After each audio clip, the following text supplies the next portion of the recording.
You just missed the pick six. Woo! Damn, I missed that.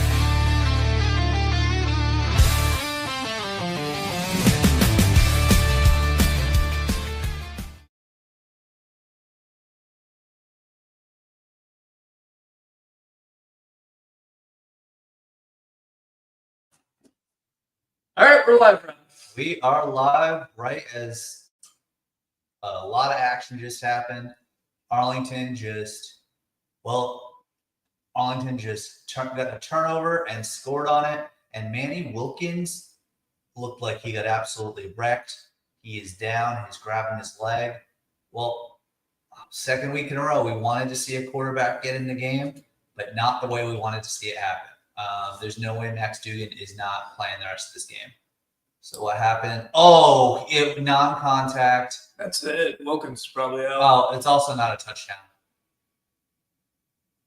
That wasn't a live ball. Oh. Right? So those 6 points will come off the board once they figure out this injury. It looks like it's like leg snap. Yeah, that's a little scary. I'm thinking ACL, something like that. That looked worse than ACL. Oh, you think Achilles? I don't know. It could have been ACL, but it seemed like it was off the plant. And I feel like ACL, I've blown mine out twice. There would have had to be a little bit more force. Blew your ACL out twice? Yep. Yes, I have.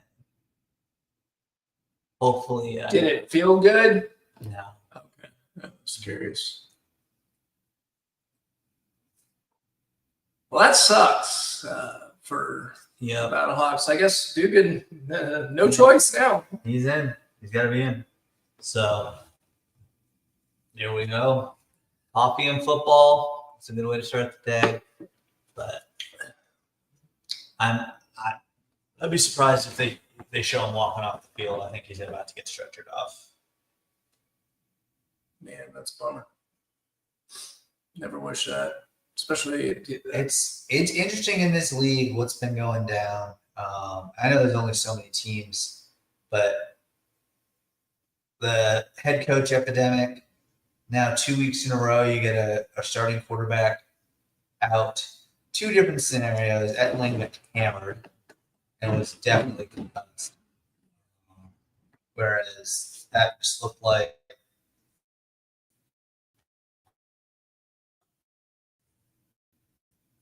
very unfortunate that he made it that late and something. It's too bad. Well, good news. I know it's crazy year with the news, but the CBA has. I'm excited about that.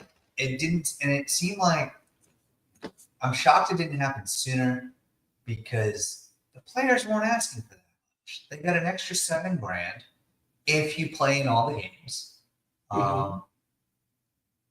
Get ready for some shadiness there. I mean, with I don't know what the TV contracts are, but I'd imagine between ESPN and Fox, you should be able to cover the salaries. I believe it's called Redbird. Redbird, who owns Fox, I think is the owner of the league. Okay. For the most. So that should be fine. So it's good. And also, $60-something thousand for. Oh man. 4 or 5. Yeah. It's never good when both teams are wishing them luck. That sucks. They got the air cast on him. Oh man. It looks like the air cast is below the knee. I'm thinking Achilles. Yeah. But bummer. Sorry to all the Battlehawk fans. I'll catch it on that. Do you have the sound in your ear too? Yeah, I'm gonna tap into it and out. What's he saying?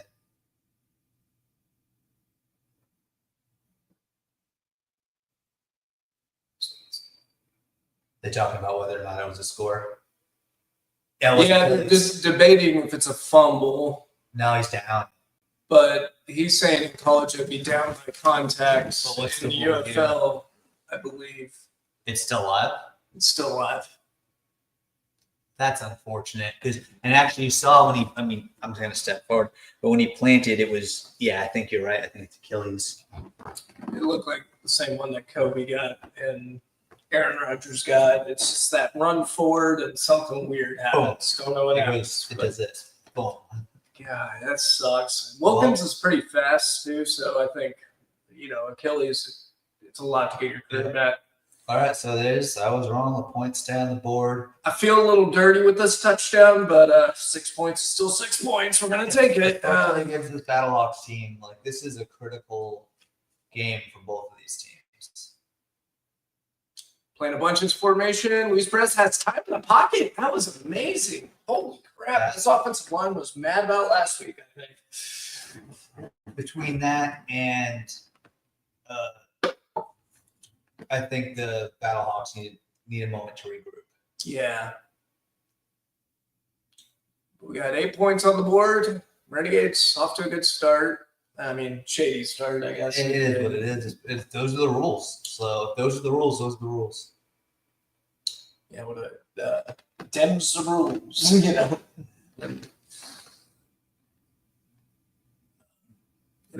Especially for the Battlehawks too, because they have a pretty good defense, and with the Renegades having little struggles on offense in the last couple weeks, getting a free touchdown, that's just not good. Yeah. I'm sure the live betting odds are switching quickly. Let's actually see if I can check that out. Over under being posted now is 38.5. Oh, you see it right there. No, it's just right there. Okay, the over under there. Let's see what DraftKings is doing to the live odds.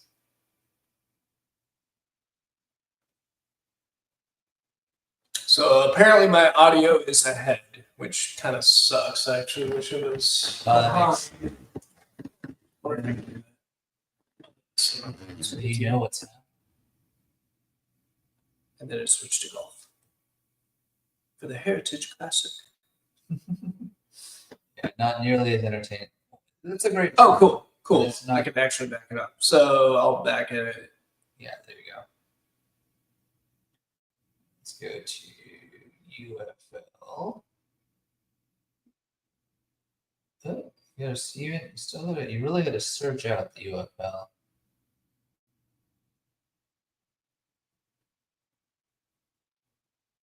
Let's see. Cool. So if we need to ever get audio or anything like that, I can tap into my little mic. That's awesome. So looking at it right now, it went from Pick'em to now Alt Renegades live are favored by 6.5. Which makes sense because it's a pick-em game and you're up by 8. And for DraftKings, they've got the over/under 4 points higher. So hit the under, boys, on DraftKings while you can. All right, we're gonna ease dude into this game, huh?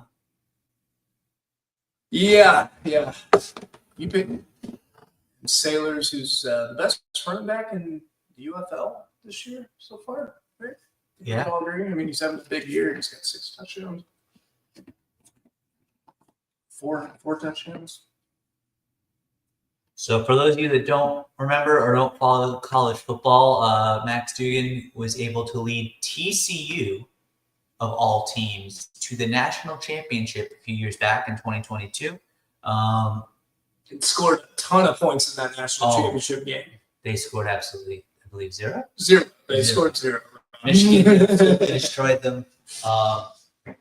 But TCU did earn their way there that year, but that Michigan team was that good. So yeah, that's probably the talk about bad matchups. That small offensive line against that Michigan defense. But even that year, like I was at the game. They beat Texas at Texas, and they shut down Bijan Robinson. Yeah, that is pretty amazing. And by they shut down Bijan Robinson, Sark gave Bijan 10 touches the whole game. On Sark. Yeah. My brother and I in Rob's world, he would already fire him. No, he wasn't fired for that, but it was a what are you doing, dude kind of moment. Right. So 8-0. Let's see. Yeah. Max, get the rest off. And Got a big first down there. Mhm. Second and 4. Oh my gosh, Oh. guys. You got to wrap up better. Nice. Third and Nice short bit of still. tackle, though, boys. Yeah. That was good. Yeah, I went from a 3rd and 10 to a 3rd and 2 real quick. I mean, Sailor is shifty. He's fast. He hits Yeah. hard. I mean, he's a clear kind of favorite for. I don't know if we have an award for best running back, but I think he's heading that direction for sure. Yeah. They do have. I did notice that they do get $500 bonus if you're named the Player of the Week, which is nice. Oh, really? And then the MVP of the league, it's like $7K at the end of the year. That's pretty good. That's pretty good. Oh, Nice tackle. Nice job. Good job, boys. Go for it, St. Louis, and throw the ball.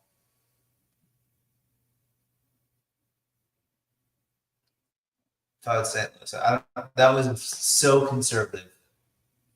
Like, there was not a single Renegades player thought that ball was going in there.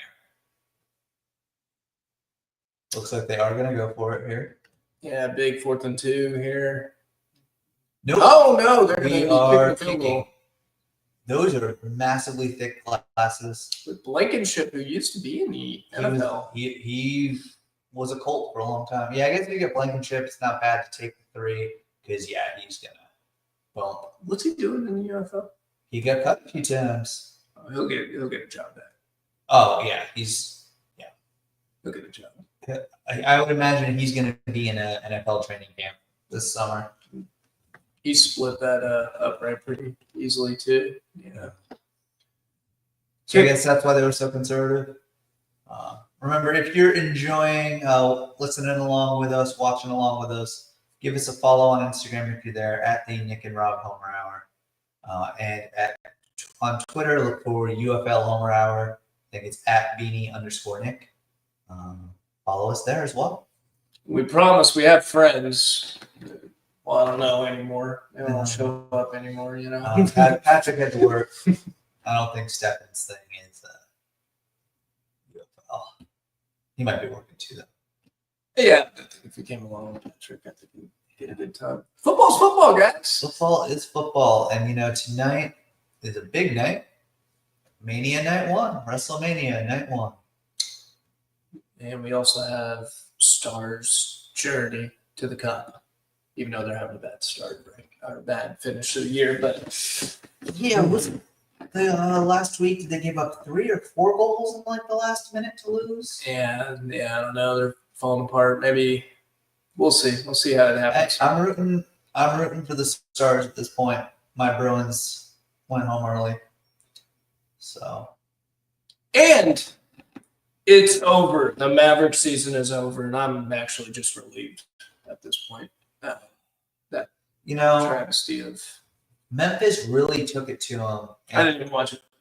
Memphis really took it to him, and I just don't understand because defense wins championships. So if Dallas improved their defense, how do you let Memphis win by that many points? I mean, they did a good job on Luka. He only scored 45 on him. Nico should be fired. Either that or the league really should, if they're not, they should do an investigation into some sort of tampering. What if it is the league?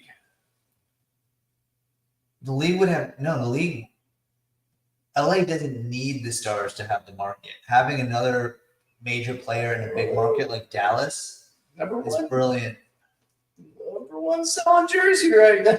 Well, of course it is. It's the Lakers jersey. Yeah. Like he had probably a top 5 selling jersey last year, I imagine, in Dallas. Yeah, usually it's top 5. But it's just a new jersey. I mean, the jersey sales will go down as it gets bigger. Oh, well, he's going to get bigger, too. And something tells me the Anthony Davis Mavericks jerseys have not exactly flown up the shelves. No. I'm not looking at any numbers, but no, it's nothing against him. But he's a good player. He just get stuck on the wrong end of a trade. Oh, that magical 2023. Did the playoff win and then the championship win, did that get them to 500 for the year when the year the Renegades won? No. They 5-6. They finished 5-6 as a champion. Yeah. Yeah. Oh, I guess 6-6. You're Okay, right. at least 6. Yeah, I guess you're right. Because they came into the playoffs and At they won 4 2 and games. 6. Yeah. Okay, so that'd be 6-6. So yeah, keep that in mind. You know, we didn't finish it under 500. And these two teams are in the same conference, right? Correct. So Correct. we're most likely seeing how the other teams in the conference are playing. Most likely looking at the first round playoff matchup right here.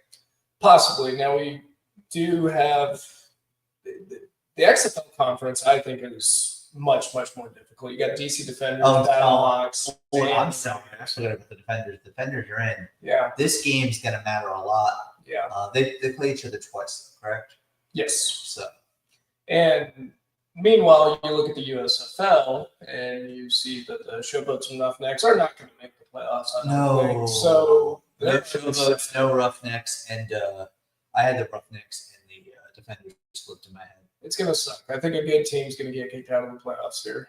Which is good. Which is good. What? That a good team? That means it's competitive enough at the top that it's not just okay. These are our 4 teams in. Yeah. Having 5 teams battle for 4 spots is a good thing. Yeah. Except it's really only 3 teams battling for 2 spots. I mean, I think the Panthers and Defenders will be in. Yeah. No, Stallions. Panthers and Stallions. Right? Oh, right. Yeah. The conference. And the other one's so weak. And again, those of you that haven't followed, that was a great pass. Nice job. I believe that's Payne. I believe. Yep, sure is. He's a pretty good wide receiver. Love him. He is. So I gotta say, if the Renegades can get a touchdown here, they can put a lot of pressure. They can just start on defense. They can just start flying at the Battlehawks nonstop. Yeah.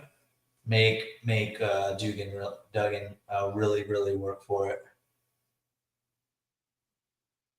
I will say Luis Perez does have a little history in the Battlehawks. He usually plays well against this defense, so we'll see how it turns out. But ooh, what a shifty move to get 4 yards! But hey, that was You get like an extra 5 yards, 5-6 yards there. That's great. He caught it behind the line, I think. He did the little whoopty. Whoopty. Everyone left. Nope. Screw that. I'm doing great. And he got lucky that for some reason the number 3 there didn't just step forward and tackle. Love this. Yeah. Boom. Like 3 could have just taken him out. He stuffed him, I think. Granted, here's something else I don't understand about the NFL or UFL football players in general refusing. When we talk all the issues with concussions, the amount of players that refuse to wear their mouth guard and just leave it dangling. Yeah. Wearing a mouth guard when you get hit, it helps prevent concussions. Yeah, this should be. I don't even think that guy's wearing one. Yeah, he's no teeth. Yep. All teeth. They just, and I know they got the option, but it doesn't make sense. Ooh, come on, Balaj. What a good name for that kind of running stuff too, because it is.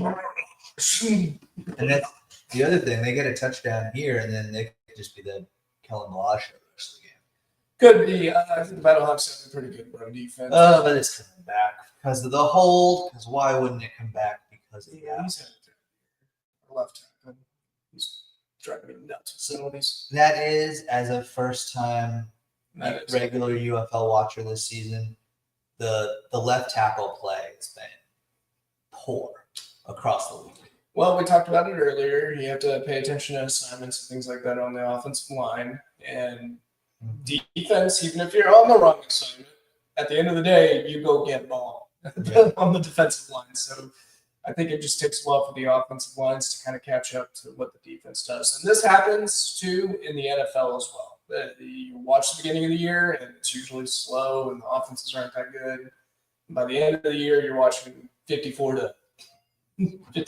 So Yes, just takes a little time. it is getting there. That was pretty bad right here. He almost threw a pick.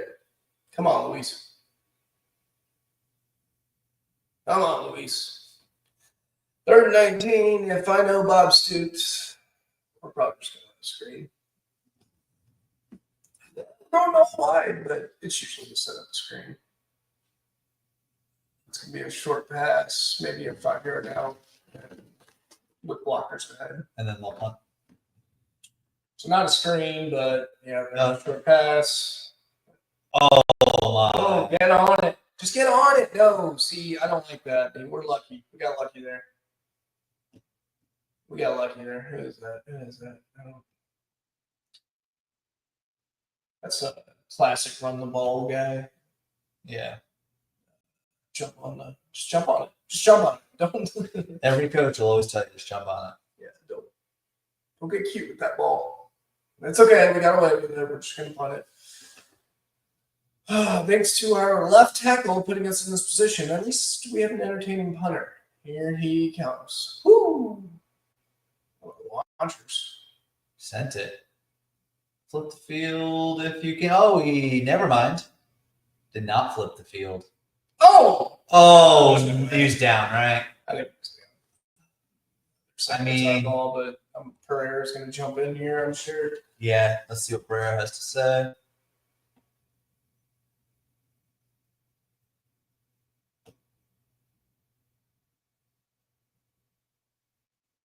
All right. Like 10 seconds back now on the audio. Fumble, great play. Just like they drew it up. Sweet.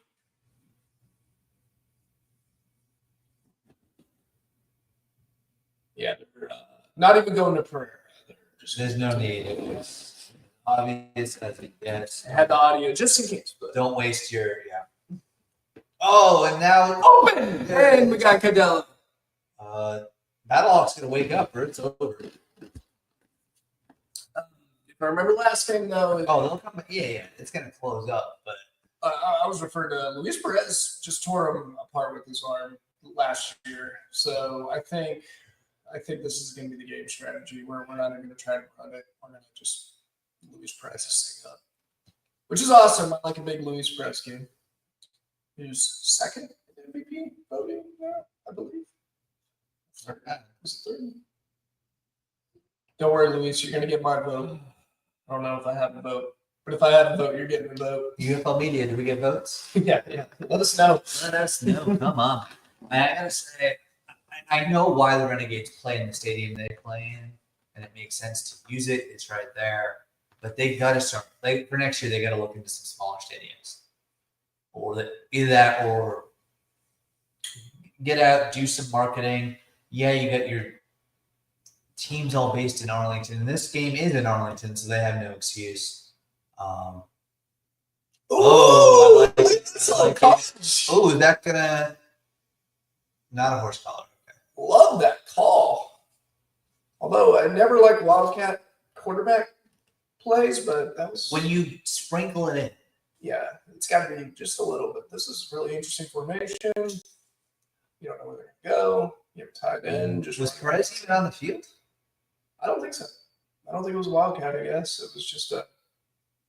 You knew one thing: we weren't throwing it, and now we got our version of the Belldozer. Oh, or are they just gonna fake it and drop it in over the top? He can throw it, but usually this formation never did.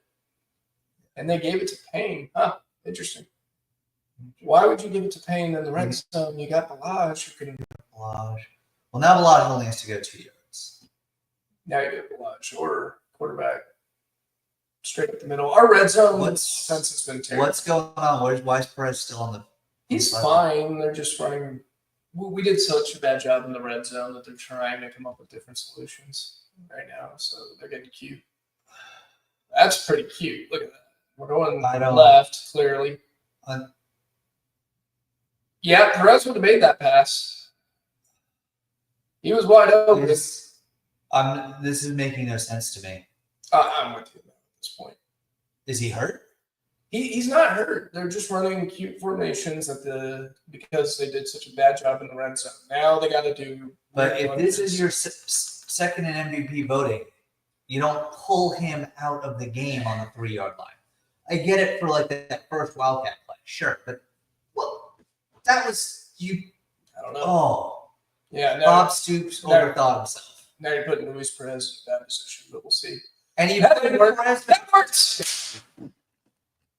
Woo! And that's a touchdown pass, everyone. That was a tap. Does that count as a pass? That is a I was pass. gonna say, because otherwise, yeah, receiving touchdown.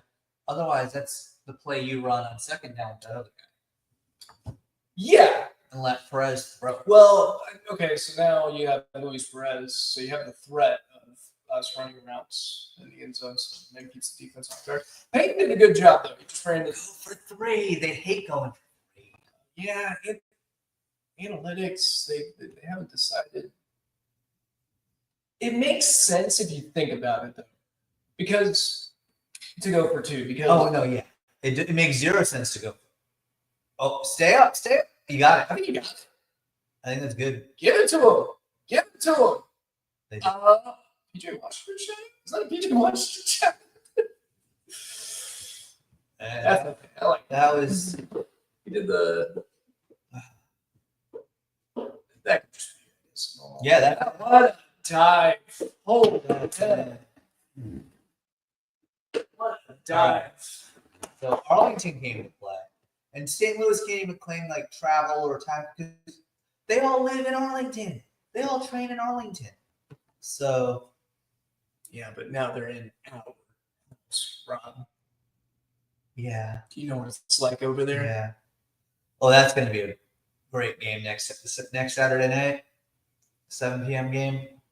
You know, you got toughest places to play. The Horseshoe, Seattle, Kansas City's game, Arrowhead, and Arlington, Texas, right here. Yeah, You don't want to mess around here. Yeah, it looks like if they just pop that schedule up, it looks like the Brahmas will have a chance to get their first win next week when they play the Roughnecks. Yeah, I hope But they've got to get that. The Battlehawks Panthers game though, that's gonna be a damn good game. I think so. It should be pretty good. Although Battlehawks, I don't know, we got to keep an eye on them. Especially with Wilkins out. I know you like Duggan. Well, they haven't let Duggan do anything yet. So Yeah. and now you gotta let him throw it downfield. I think maybe Wilkins, yes. Oh, He was pretty good. And he just had a bad second half. It was bad.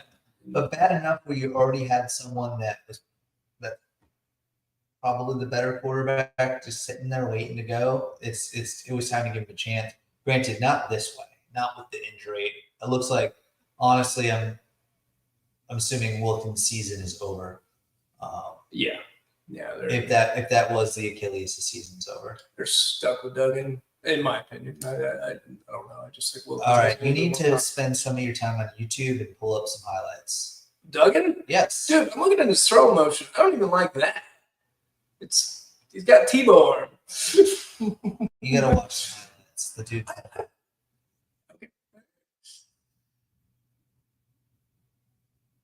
I love my TCU. Well, Why they're not letting him throw the ball down 13 is beyond. yeah, they're not putting him in a good position. They look like they want to just give up. They keep just running it up the middle. Well, And not even trying anything else. It looks like they want to all just go home. jeez, they're moving the spread to 11.5. 11.5. Arlington. Wow. And the total keeps going up. The total's not going up. I would not take that 48. No, not if the Battlehawks keep just running it up the middle and then waiting until 3rd and long to go 5 They're wide. putting Duggan in a bad position. They're not setting him up for success at all. This is Ooh, blitz. Okay, that was pretty good. you can throw. It's got a delay throw, though. I don't like that, but I think you can get away with He that. snaps it in there. I'm picky on that kind of stuff, and it usually doesn't really matter that much. Some Playing people, for a national championship. no, I'm not. I'm just, You beat UT. I'm a weird guy. That throws. I can see why he's not making the NFL. Yes. I can see because that delay will pick you apart. But in the UFL, you can probably get away. I don't know what this commercial is for, but they spent way too much money on it. Oh, for a vacuum? I think I got a big thing on releases with quarterback, like their quarterback release. Aaron Rodgers has my favorite one. Well, Aaron Rodgers does not looks like he's going to sit back and wait and see if someone gets hurt and come in and take the job. He barely and he goes 40 yards. I don't know how he does it. But did you see Aaron Rodgers' tone-deaf comment? It's not about the money. I'd happily play for just $10 million. Yeah. I know that's nothing for someone of his caliber. I understand that. But that doesn't win you over with fans. It's tough for people like us to understand it, but I get it. I do say, if what he says happened with Aaron Glenn actually happened, yeah, does it make Aaron Glenn look good? It makes him look petty right off the bat. They could have done that over the phone. Well, okay, so do I believe here's Rodgers said everything verbatim? No. Rodgers has his own version of the truth. It's kind of a weird position, though. I feel kind of bad for Aaron Glenn. Okay, so you know you're going to fire the quarterback, right? You know that's going to happen. So a lot of people complain if they get fired over the phone, right? Right. So Zoom. Yeah, maybe that's or the communicate with the agent and say, hey, this is what we're going to do. I think it's a lose-lose. Aaron Rodgers is not going to be happy with the result of that meeting. But it's okay because he's still getting paid by Pat McAfee. So it's all good. Yeah.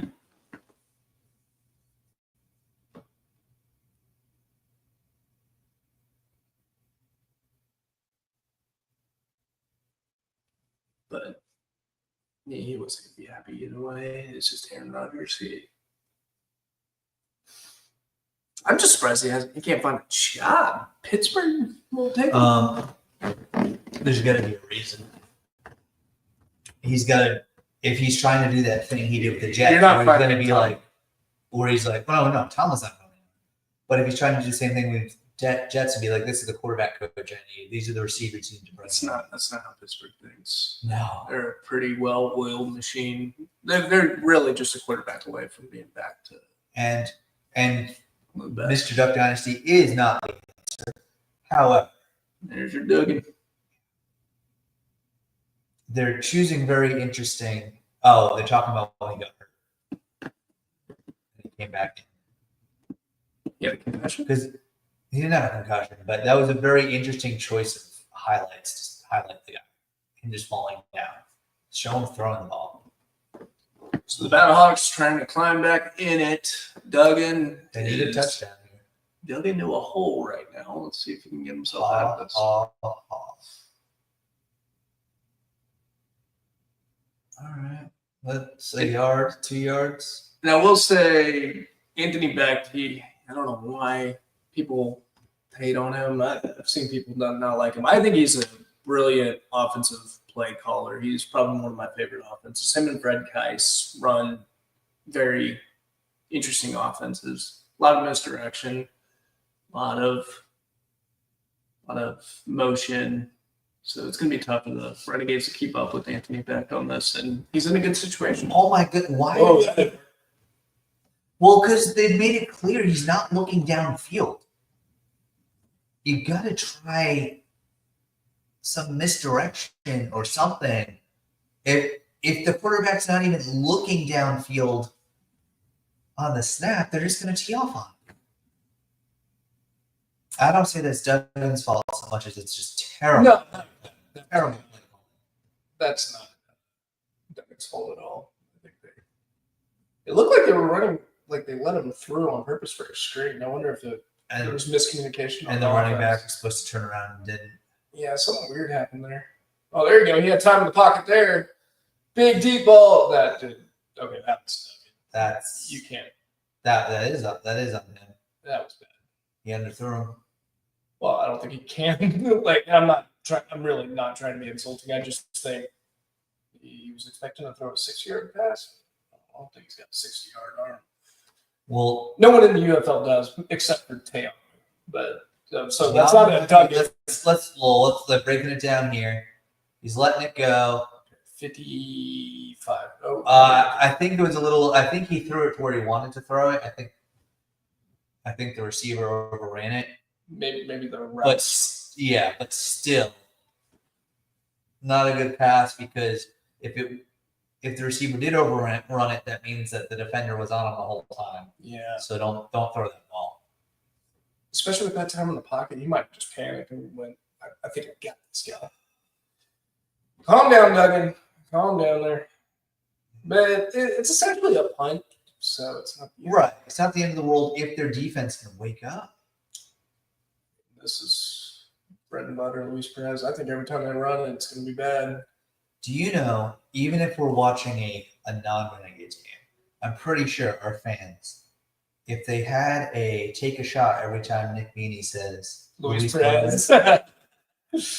I love my guys. I love them.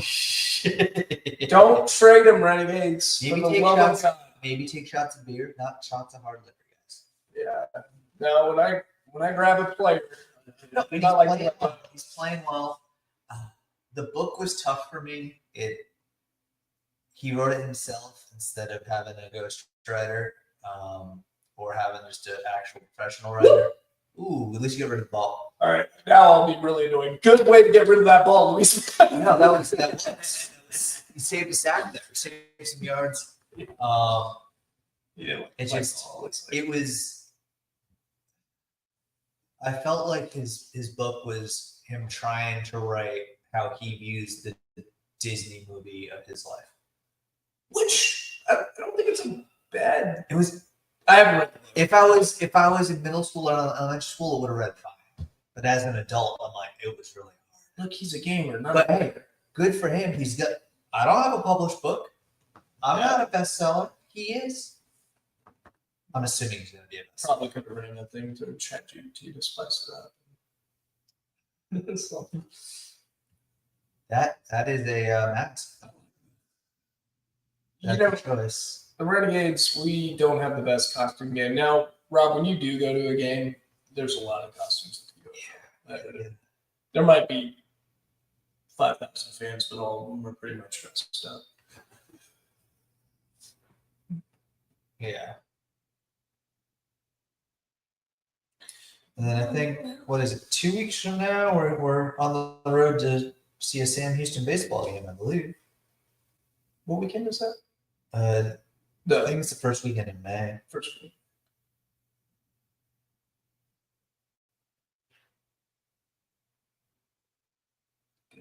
Houston. Go to Huntsville. Watch.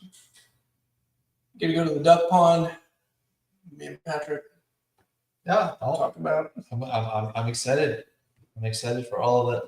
He's being really nice to Huntsville. Him and a friend of ours ripping it. Okay, go get him, Twitter. I've never been. I was just being that guy to be that guy. Huntsville, Texas, by the way. Huntsville, Texas. I was just trying to egg on our friend Patrick and you a little bit because it's fun when Patrick is angry. Yeah.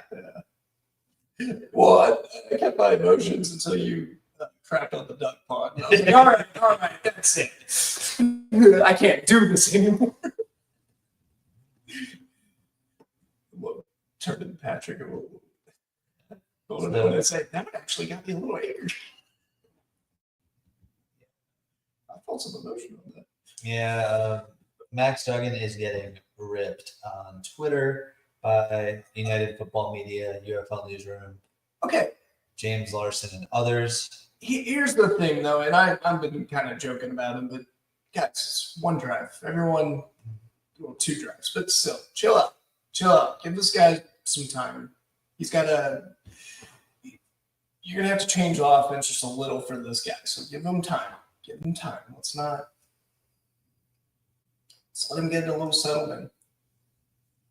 And that field goal by Blankenship was great, 55-yarder. So Piked it in the middle, and I think it could have been good for 63. It went clear past the other. There is one interesting tweet that was out there from Emery Hunt at FBall Game Plan, who did say that, it sucks for Battlehawks quarterback Manny Wilkins, but he said he was off to an MVP level start to the season. This early in the season, when you're the contributing factor to why y'all lost last week, you can't say he's the MVP. I think if it was just that half looking over, and then you're looking over 70 other games, sure, but that's I think before that game he was the front runner. And then after the game, clearly, I don't disapprove what you said. You said Te'amu is the number one guy right now. And I can't disagree with that. He's passing the eyeball test. Although his completion percentage is down. Shout out to Webb calling that out. Who is a DC Defenders fan, but Webb he's got his feelings on Te'amu.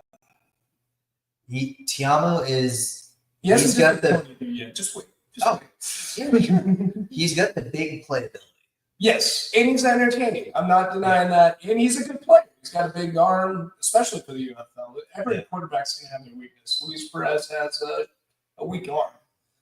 I know, right? Take a shot. But I mean, everyone has a weakness. Yeah, he's in the game, so Te'amu's is. Can I say it now? Yes. Okay. Luis Perez. Running that needle. Yeah. And, no, don't take that away. Don't take that away. He's averaging 10 yards of completion right now. That's crazy. Right? For him, that's a lot. Yeah. Offense. Bring it back. Let's see it. What? It's holding. That's not holding, though. Which one is it, ESPN? Yeah, they said the ref showed pass interference. ESPN says it was holding. Pereira is the one that called it. Oh, it's the. What did he do? He had the right guard had the guy by the jersey. Don't have the guy by the jersey. Well, I thought it looked like the right guard, but they keep showing the wide receiver. They're saying pass interference. Okay. On the audio. I went looking for holding because that's what they call it. So I was like, if you're gonna call it, I guess it was the right guard at the jersey. Now it's 3rd and 7. We're challenging. No. What? No, you only have one, and you have to get it right. And I don't think it's going to by 13. The problem is it came down from Pereira. How do you know that? Did they say because that? I'm hearing it. Yeah, he ran. So he shouldn't be able to do that. Right. The league. That's where we talked about in the podcast this week, where it was like, actually, you know what? Because he's not at the game. So I know he's probably got an all 22 view he's watching, but he should, if it's just him making these calls, it should be for reviews. Mm-hmm. The VP of officiating should not be calling in and changing the play. Yeah, why would Pereira? He's grading his own homework, right? So this is where he's actually giving a legit review. This is where, if you're going to allow them to do that, there needs to be 3 of them. And they have to do a quick vote before it goes down. Yeah, I think so. They upheld it, I assume? Yeah. Looks like of course it got upheld. It's like appealing. But to the coach, like they mentioned it, but does Stoops know that Pereira called that in before he throws it? No. And I think if he doesn't, he should. Okay, yeah. That's all the refs have to do. Come down from the skybox. This is the call. Pereira's not going to change his own call. No. I don't see why you would. But even still, you saw how they did previous challenges in this league. They really honed in on it. They were barely showing anything there. Yeah. But is that Pereira trying to keep the game close? Well, he did a good job last week. See, this is where he's got too much. The idea is right, but you're giving a guy drunk on his own power too much of it. Yeah. He should be able to say, hey, let's review it. He should be able to make the review decisions. He shouldn't be able to call in and say, oh, guys, you missed this. I'll call it right now. That is not there you go. So that killed the drive. Thanks. And if the Battlehawks can do what they did last, listen into this. Let's see. We're gonna have Bob Stoops. He's interviewed on the field. I'm gonna have a little delay, but I'll let you know what he said. Yeah, I like the Renegade color Oakley's there. I do. Stoops got style. He does have style. And I see he's not much of a visor guy. Yeah, that's a little weird. All right, here comes Bob Stoops. King with a big punt. So what did Stoops say about that? Oh! So why'd you make the call? Well, obviously I didn't think it was pass interference. Just in that Bob Stoops way, though. I kind of liked it. Well, Clearly. I do think they should get 2 challenges. Well, you do if you get it right. I just don't think you should waste it on that. You know, it's early in the game. It's like so it's like a make it take it. Yeah, exactly. And I think you get up to 2. No, I think you can keep going As long as you're right. as long as you're right, which is fine. I like that, but let's not waste it on the first half, guys. Duggan has not looked good so far, but they haven't set him up for success. I also think he's not being allowed to audible at the line. I think he's being told, this is your play, you have to do it. So, you know how they always say in football, there's always holding. Yeah. Right. Okay. All right. So, my strategy with the challenge flag is if you don't get a first down on a very, very important drive, you throw the challenge flag and you get a holding call. It's probably there. You just got to find the player. But I'm sure you have to ideate. You do. And the Renegades did this against DC Defenders in the XFL, and it worked. We got a first down because we were like, okay, just pick one. We have to use the challenge flag. And then they found a holding call, and they were like, yeah, go with that one. The ref can't deny it. The stat box couldn't deny it. We got the first down as a result. So I've seen it in practice, too. So in my mind, you hold on to that bad boy till you absolutely need it. And Do you run it again here, or do you air it out? I would air it out. No. Well, 32. I think you can convert it. That's a great shot of a guy spitting there. Glad we had that. Yeah, on artificial turf. So does that go away? It gets down in there with the rubber.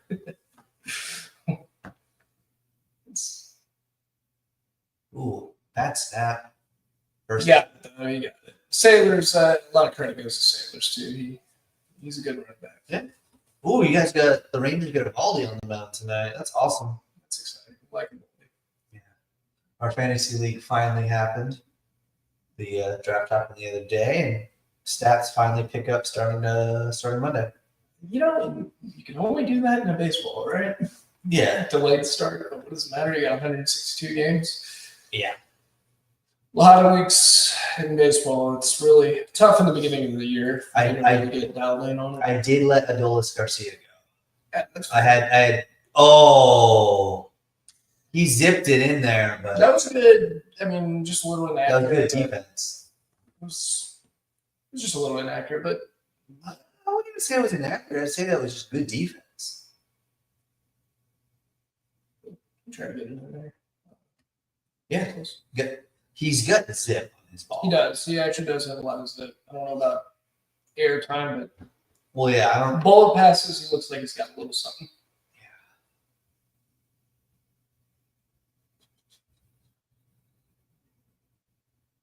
Yeah. Oh, Sailors. Jeez. Oh, there you go. Now, what happened to this Renegades team that wasn't letting them do anything? Shoes and tie. Well, That's a long lace. What the hell? It's gonna take like four coaches like an hour. That's right. Take your time. Take your time with Sailors. Make sure that shoe's nice and tight. You probably needed to catch your breath real quick. Anyways. Oh, we're audible. We'll get a quick audible here. Interesting. Commanding the audible from, of course, not the headset, but the handset. Right. And you did that didn't work. You can't do it 3 times in a row. Why would you audible it? I thought I saw something. Nixon said, nope, not here. Don't run it against me, but pick someone else. Phil McGogan, let's get some background on this guy. He's pretty good. I think he's really good. Let's see, where's he from? What's he do? Phil, American coach and player.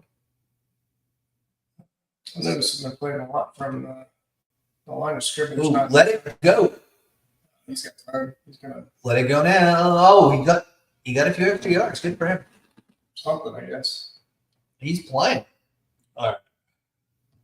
So McGogan used to be the wide receivers coach for the Chargers, and he played for the Jets, the Raiders, the Broncos, and the Saints from 2001 to 2004. He started his coaching career at his alma mater, the University of Maine. Also impressive. The dude made the league from the University of Maine. He's from Massachusetts. Cool. Oh, New England. yeah. I wonder why you wanted to look him up, huh? I had no idea. Do something about this guy. This is his first year as the Battlehawks coach. Last year he was just the receivers coach. They were really confused on that.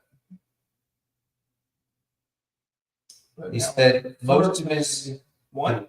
the vast majority of his college career he's been a receivers coach. His one other OC experience was with Navy Prep, which I believe is a high school. Naval Academy Prep School, yeah. So this is the biggest stage he's ever been at OC on. I'm imagining they're going to run it right up the middle again. The Renegades have 8 in the box, so they're ready. That worked. Oh. And you give it to Sailors. I guess the shoes are tied now. Oh, he's ready for that hit, too. Yeah, that was pretty bad. Which also, it looked like that defender was trying to take him out the knees. I don't like that. Rough here. Like, Sailors got down low to seemingly protect himself. Someone missed that assignment. That wasn't even a blitz. It looked like a zone coverage, and no one picked up that part of the zone. I don't know who it was, but someone missed it. Good job, Renegades. Going to give him a free, 30 yards or whatever. And again, right up the guys. Flag? Yep. No, you idiots! No, don't. You call him 95 the idiot, right? Yeah. Okay. Because that was the whistles had blown, the play was dead. Dude, the last guy to act is the one that gets in trouble. I don't care what that guy did, but you got to let it go. And it was right. You couldn't get more in front of the ref. Here we go, Battlehawks. Dude, you did everything right. All you had to do was just let him go. Oh, it was not on 95. Oh, okay. Who was it on 92? Looks like 92. They're blow the whistle dead. Oh, yeah. You don't need to shove. There's no need for that shove. So 95 thought. Probably 95 probably thought it was on him. He's like, I didn't do anything. Yeah. I mean, I don't disagree with Paul. Once the play's dead, you can't shove him as defenseless player. That was stupid. And now it is goal to go, though, which is too bad. Oh, we got another flag in the backfield. Let's back it up. Yes. Too many men on the field. Defense. Offense. Wow. Wait, this is unbelievable. Illegal substitution? So the announcers were saying it was a trip, not a push. I didn't have to say. Why is there what is the illegal substitution? Or do they pick it up? No, I think they kept it. I really wish they'd. It more than 11 players. More than 11 players is the call. I just said it's a legal substitution because I guess one of them got to leave. Yeah. All right, so now we're back at 10. Yeah, stop here. Things holding, huh? Yeah, back at the 10, but they lost a play.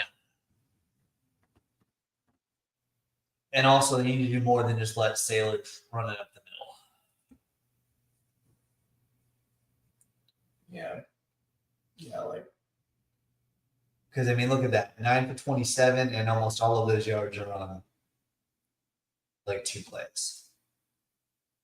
I think play calling's a lot better, though, on this drive, so let's see. So far, if they're running up the middle. Play calling's a lot easier than we can run it. And watch it. Man, that's a risky play call when you're already down to. I don't know if do they have a third quarterback? Probably not. Forget the play call. What about Doug and himself? It's like when you realize you're only going to get a yard or two, let's not do anything stupid. Oh, he's here to play. This is a chance to show he can ball. And he is scrappy. I'm just worried about him getting hurt. But remember, he's pre-NIL or college football, so he came along a little too late. I'm sure he got something, but the illegal way. Well, I guess he's not pre-NIL era, but not to the point where average quarterbacks are commanding $4 million. He's got sponsorship in Fort Worth. You know he does. That the line failed him there. I guess you kick it. That sucks. For them, not for me. I'll take it. But yeah, the line. The line got blown out. Again, it could have been a screen. Let's see what Sanders did. No. 73. He just stunted them. Yeah. They stunted them. They got confused. Didn't pick him up. The right guard should just let that guy go and let the right tackle pick him up and just. That's Chris Odom, Lamar's brother. I'm just joking. Really? No. Lamar Odom did play at the University of Rhode Island. Really? Yep, that's where he played college Was basketball. it an alum? Well, Wait, isn't that where you went?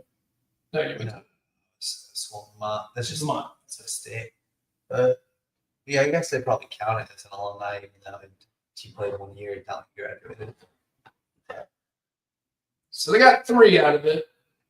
Better than 0, but now the Battlehawks defense has to step up. Or they need Pereira to keep doing what he's doing against them. Yeah.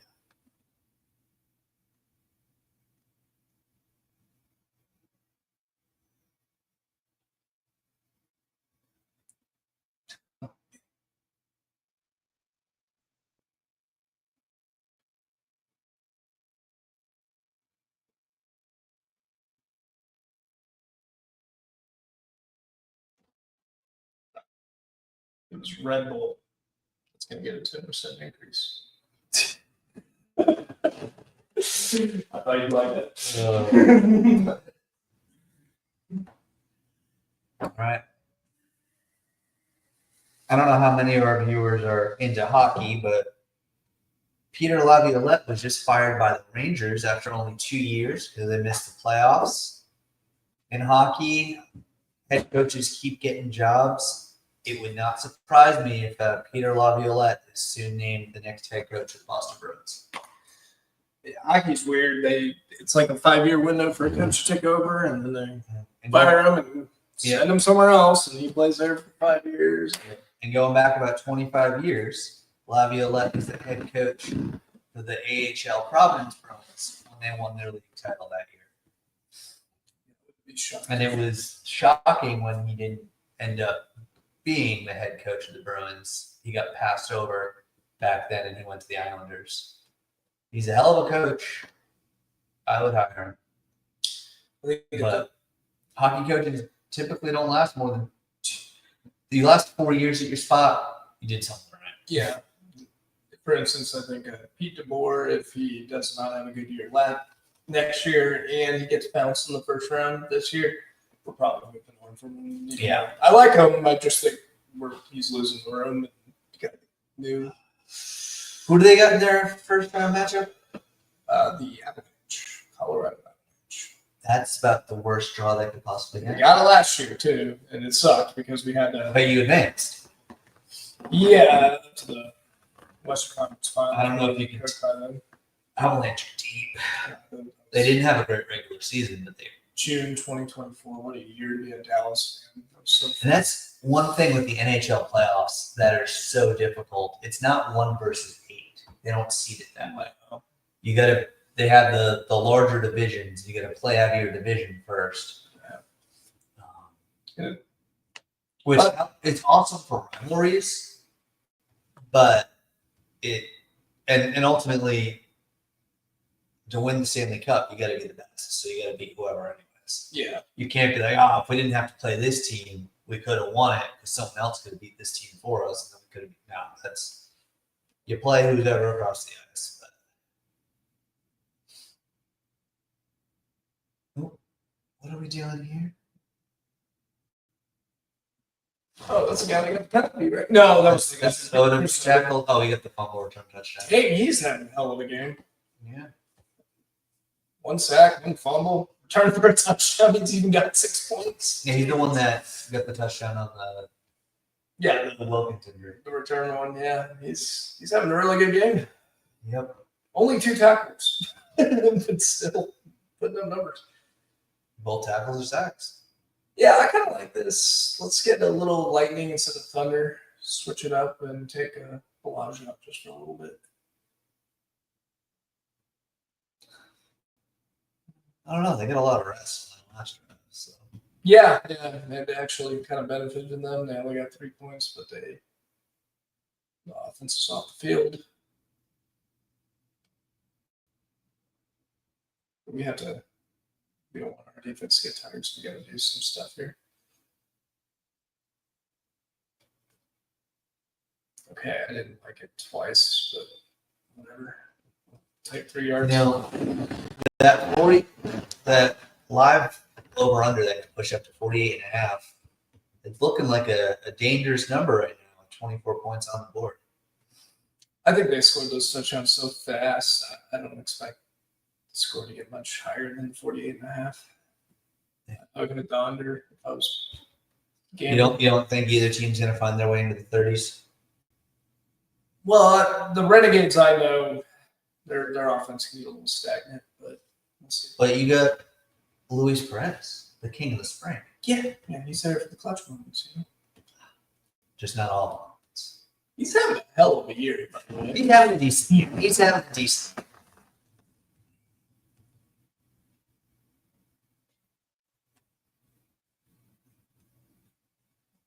We just have to have a running game. If we have a running game, then it's like we're competing against the best. One of the better offenses. And the play call, kind of frustrates me a little with Chuck Long because he doesn't do that much misdirection and stuff like that.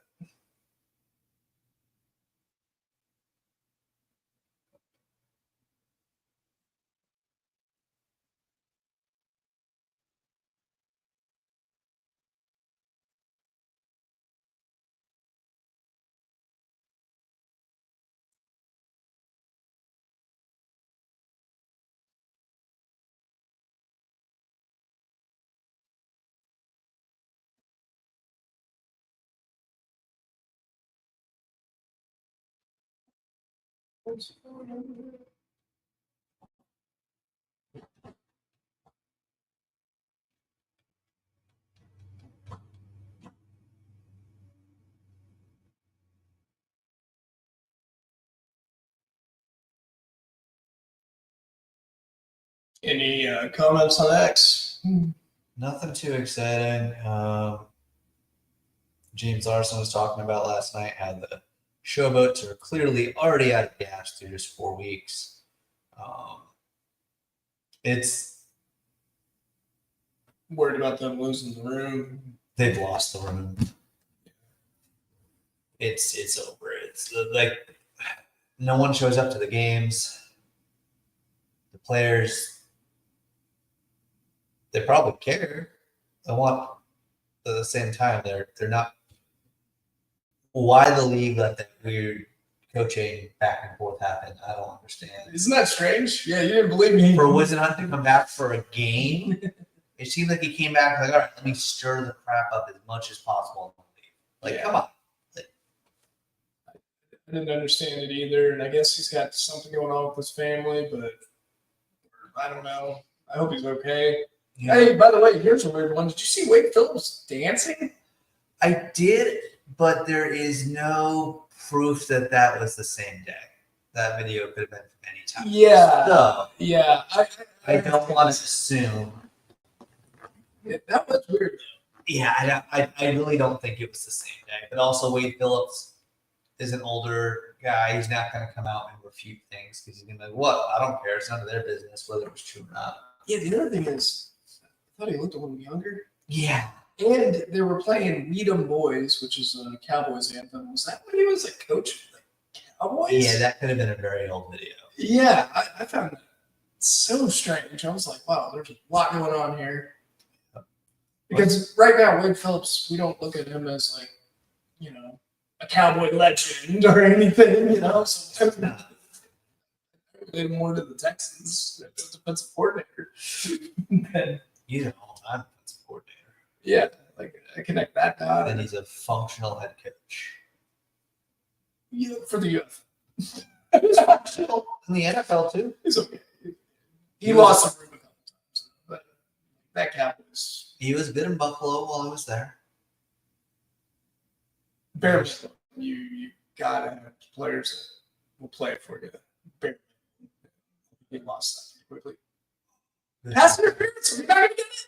We're not going to get it. The ball is tipped. And once the ball is tipped, then all it is it got tipped right at the line. I was like, what's it? It was started to wobble. Watch how wobbly it is coming out. You are right. Luis Perez would never throw a wobbly football. Yeah.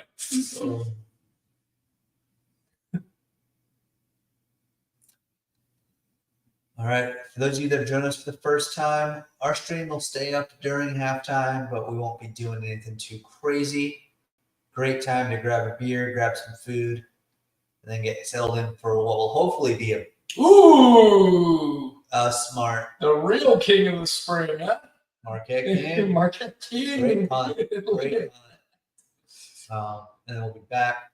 Make sure if you're not already following us at UFL Homer Hour at Twitter, at Nick and Rob Homer Hour on Instagram, please go ahead and give us a follow. Make sure to like and subscribe, etc., etc. You've heard all those words before. Okay, I missed this. This is on me. I did not know they had Mark Colombo as their offensive line coach. He was a good offensive line coach. He looks like he's ready to jump into the NFL right now. Now you're probably wondering, how do I know who Mark Colombo is? I'll tell you, Rob. He's an ex-Cowboys lineman. Oh. 1 year we were struggling with assignments and weird things like that. We fired our offensive line coach. It was under the Garrett era, and made him the offensive line coach. And he said, "Forget the assignments. We're going to get the sledges out. And we're just going to focus on. We're going to hit. We're going to hit our is. He looks like that kind of guy. Could be a future Dan Campbell. You never know. You just never know. Meatheads can coach. We're fine. Let's see if nope. That was a good pass. A little behind, but you cannot drop that, man. I know it was a little behind. Help Duggan out just a little. Okay, that was a bad pass. Never mind. Next day on that. No, you should catch it. I'm curious if there is a third quarterback on the Battlehawks roster. Trying to find the depth chart. Oh, they better. They're going to have to put Sailors as the quarterback or something. Duggan goes down. Yeah. Oh, this is a big sack. Oh, my Duggan. goodness. They're saying he's down. Duggan, that's the one thing you could not do, dude. It's a minute 25. The Renegades probably weren't going to score. All you had to do. He is being hung out to dry by this line. No, Line is overmatched. Rob, He could have let go of the ball out. He had time. 5 seconds to throw it. You've got to do something. So that's a coverage sack. I believe that's a coverage sack. But even then, no, throw it away. Yeah, it's not fun. So that's good. That box. Yeah. Go for it. Yeah. Yeah. No, Rob, this isn't Madden. I'm not gonna do that. I wouldn't even do this in Madden. Yeah, that's a bad sign. I'm down 6-16. By now, I'm pretty pissed. I'm probably going for it. I haven't played. They're going for it too. They want to block this. Of course, yeah. At the very least, they're gonna. We get a big return. That's a huge punt. That was a big punt, but I think he's going to have a lot of room to work with. 60+ yards in the air there. I'll tell you what, minute 13, get your shot glasses out. Minute 13 on the 45 with Luis Perez. They should be trying to get a touchdown right here. We can get one. Ooh, that's going to be Showboats at Stallions. That could be the stomping. Oh, Renegades. This is a Defenders. Huge game. This is a rivalry, too, because the Renegades and Luis Perez, by the way, another shot, plays pretty well against the DC Defenders blitz. And then the pillow fight of the week, Brahmas Roughnecks. Yes, 2 teams based in Texas will be the pillow fight of the week. Rivalry game. A rivalry game that's going to end 9-7. I would hammer the under on Interesting. I disagree with that. That was a. That's not bad. Are we gonna get? No, I think we're gonna get a holding. Come on, personal fact. Holding. Yes. Great. All right. Well, that puts us in a bad position. Oh, thanks, buddy. Okay. So the goals are changing. Moving the goalpost. We're good. Yeah. You still got a minute to go, and you got no time. We're just trying to get. Let's just get a field. Minute to go with no time. Yeah. You get a field goal, but that's all you need. Short pass, middle of the field. Wow, I'm good at this. Nope. Except I would drop that, but he didn't. That's okay. No huddle offense. I like no huddle offense anyway. like dropping it might have been better because then the clock list. Yeah, that's what I was saying. But I just had a feeling that was going to happen. I was thinking 7 yards, not 3. But I would still go. I would take a strike at some point. Go run. No, he was open, dude. he was his. I'm not gonna lie, he panned over there, Luis. Well, he was also half a step away from a fumble. Killed. He would have been strip sacked. He was. It's good pocket presence, but yeah, you gotta make that pass, Luis. I mean, the receiver could have adjusted his body a little bit. Yeah, that's his blanket too. I think the receiver thought he'd been running. All right, 3rd and 16. Can they get 10 yards? That's a lot. We'll see. He steps up. Go. Got rid of it. Touchdown. Catch! What a catch! That was great. Woo! I will say I called that before they even. You did. Oh, what a catch! He had that defender draped on him. I had nothing against the defender. Obviously, they're going to go for 2, but of course, I would love to see a team just say epic, go for 3, and really kind of. That's a lineup. Jumped in there, ball hawk that thing. Little alligator arm, but I'll take it. That was huge. And shout out to the Cowboys. If you, it is Easter weekend. It is Easter weekend. If you go, you're obviously going for 2 here. But if you go for 3 and get it, it's now a 9 and 9, 18. It's exactly a 3 possession game. 2 possession. Yeah, that was. Oh, they're going for 1. Interesting. I don't know why. Why either? That's kind of, they're weird. What a weird package. What's going on there? Oh, they're talking to each other. Yeah, why is he yelling at him? Wilkins was laughing, so he must have said something when he came back over. Oh, maybe not. He keeps adjusting his shirt. He's challenging something, I think. Is he going to try to say he was down before the end zone? Hang on. He's saying a holding call on 99. That. What did I tell you about that call? What did I tell you about those challenge flags, Rob? And that's why 99 was running over to him. He's saying he got held. He's already passed him. Herrera, come on, dude. Don't do this to Oh, no. That's a hold. He's already passed him. But he was falling. It is a hold. I'm actually really mad about this right here. But I think he gets past him, hold or not. What's Pereira saying? He's going to win the challenge. Are you kidding me? I mean, I've had it with Pereira, though. Like, dude, just say it. You don't like the Renegades. God. by the letter of the law, that's all. Whatever. But I did tell you that about the challenge flag. So that I think also is too much. Stupid. I think it's one thing to challenge a called By the penalty. way, I don't think you should be able to challenge for an uncalled hold. and I'm gonna mention something else. He said 99. Anthony Beck said it's on 99. Then Pereira is sitting there going, it's actually 98. I'm sorry, you wasted the challenge. You can't just pick and choose which guy got the holding call. Again, I think Pereira. I think you need a triumvirate. I think you need 3 people. A brilliant use of the rules by the head coach there. Yeah. But I don't think holding should be a call that you can go back and hunt down. It wasn't on 99.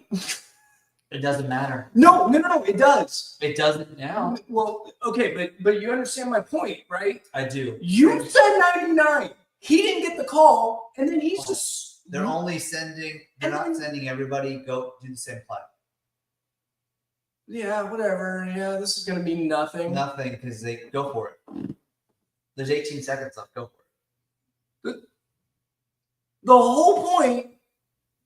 You can't just pick and choose which one got the holding call. Anthony Beck said 99. It was 98 that got the holding call. So even then, it's null and void. I'm not disagreeing. I am not disagreeing. I think while the UFL has a lot of awesome things, I think this is where they've gone a bridge too far. Mike Pereira does have way too much power.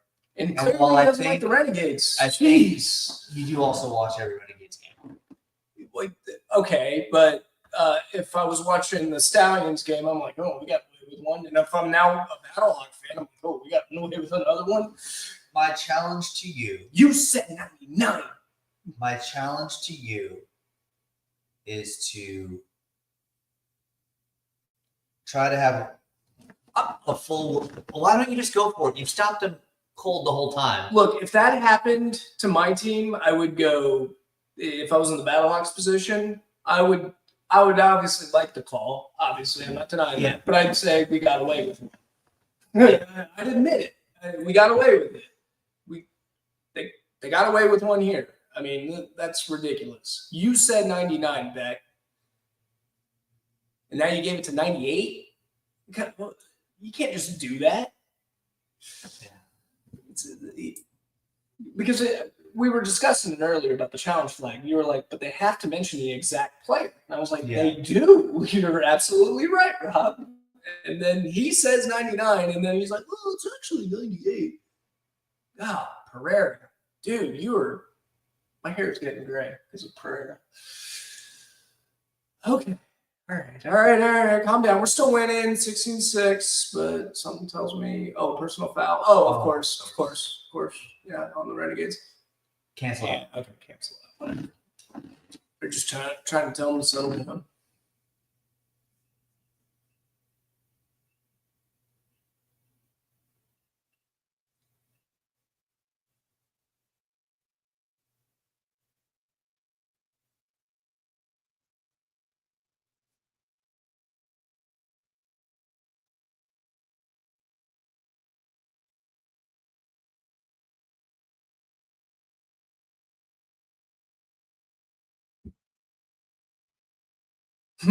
Man. That one.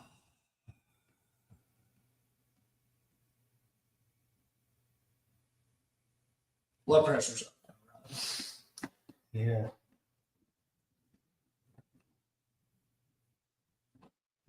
Man. All right, so Renegades are going to play real soft. Real soft. I'm actually a little shocked we have 7 in the box. I would move them back. Another sack. Good job, guys. That time I would blame it on that. Yeah. He didn't have any time to work with. That's Taco Charlton. Taco Charlton. Welcome back to Dallas, buddy. Yeah, sort of. The Dallas area, I should say. Sorry, Arlington. I know how picky you guys are with that.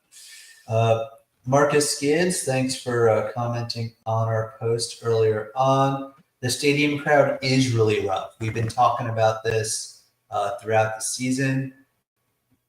I understand why they specifically use the ballpark at Arlington, but overall, we've been saying that they need to find some smaller stadiums somehow, or start giving away free tickets and make your money off concessions. Because having what they're going to probably say is about 10,000 in the stands, it's probably more like 3,000 to 4,000. It's a bad look on TV. Either that, or you got to put them all in one section, and that way, whenever there's a set, you have that set scheduled pan. You're throwing that hard cam up just like it's a wrestling match or something up against the crowd. Yeah. Uh, Shutting down sections is another thing that you could do when you notice that the fans aren't taking up that much. Yeah. You just make sure that the seats are on the lower end. Oh, also for Marcus Skids, I went over there and giving you a follow now. Hopefully you follow us back. Apparently, that must be a joke. He must be joking. He said something about the concession stands being Being what? He's been making fun of the crowd. The lines aren't long, so you can get your beer pretty quickly. You know. Yeah. But they don't have even enough people to try to challenge a beer snake, even if they want to cheat the way the defenders. I love the defenders. It's not cheat, Rob. They're cheating. I think they're cheating. Yeah, Rob wants DOJ to look into that. I think there needs to be an investigation into two things, two big things that bother me. I think the beer snake is a fraud at the DC Defenders games. Oh, Either that, or you got way too many people blackout drunk spending like $300 on beer at a game. Two, someone's going to explain to me what in the world is going on with the headset-handset combo. Come on. yeah, that. And it was not like that with the XFL. I am.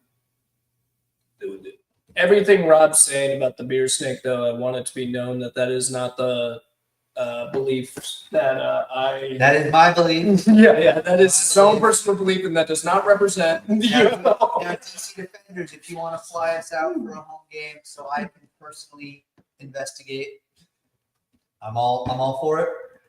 Give us a call.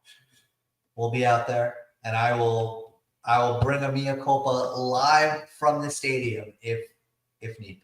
Yeah, we gotta be careful, Rob. I mean, that is the DC area, so they can they'll shut us down. They're gonna silence us if we keep this. I just want the truth. No. Easy. We're here. It's halftime. Life is good. The game hasn't looked as close as the score shows. But the Battlehawks aren't out of it. They got to figure out something to help Duggan out. Yeah. Well, they're in a bad position right now, but we'll see if it gets a little bit better. Another thing, if Rob does not show up on the next podcast, that does not mean the DC Defenders. Call the DC Defenders. Yeah. I'm going to open up an investigation. Actually, I'm going to shut it down. I'm not even going to mention it. We're not going to talk beer snake again. Because the DC Defenders got them, guys. All right. Just want that out there. Oh, that call made me so mad. I gotta take a breather. On that one. I'm gonna go to the restroom.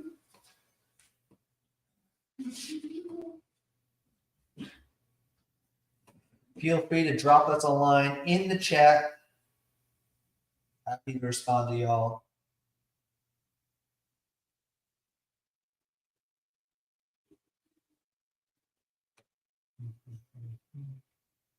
Yeah, showing that Roughnecks Showboats game. What was it?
Oh man.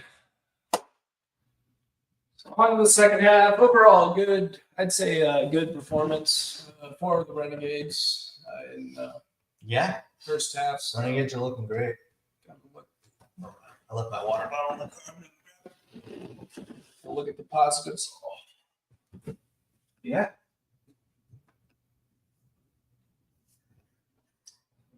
Very, very frustrating play caller. I mean, Pereira doing what he does.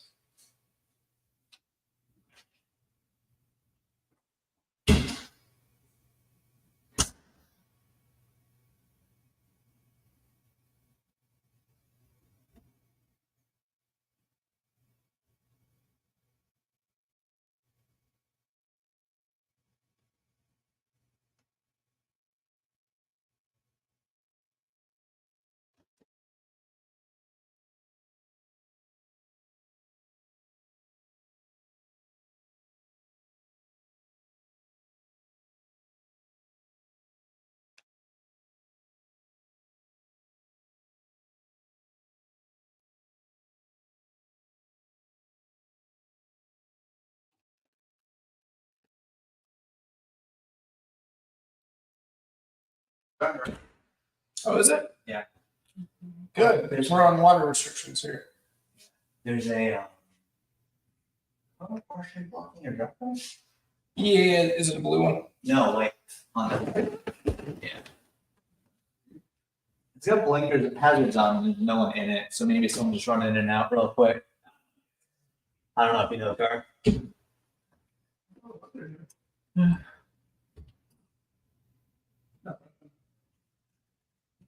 So you actually took probably our favorite spot, by the way. It's right in front of your house. Sorry. Is that their car? You want beer? Oh, sure. I mean, I guess it's park. I never wanted to it's like escaping or something. I never want to like park in the driveway and then have it blocked in. Harder to get out. Actually, Again, those of you that are watching along, thanks for joining us. Again, if you're not already following us on Twitter, please do subscribe to the YouTube channel if that is where you are watching us right now. Obviously, Twitter, that's where you're watching, and then flip-flop those. We drop a podcast weekly. Usually, we record on Wednesdays and drop around midnight Wednesday night, Central Time. So, nice, easy listen on your way to work Thursday morning. Or, throw it up if you're working from home, throw it up on your second screen while you're working. Watch us go back and forth on all things UFL. You can also give us a follow on Instagram at Nick and Rob Homer Hour. We're focused on all things UFL now, but then when this season wraps, we'll probably find something else to talk about. sure. That's good pills.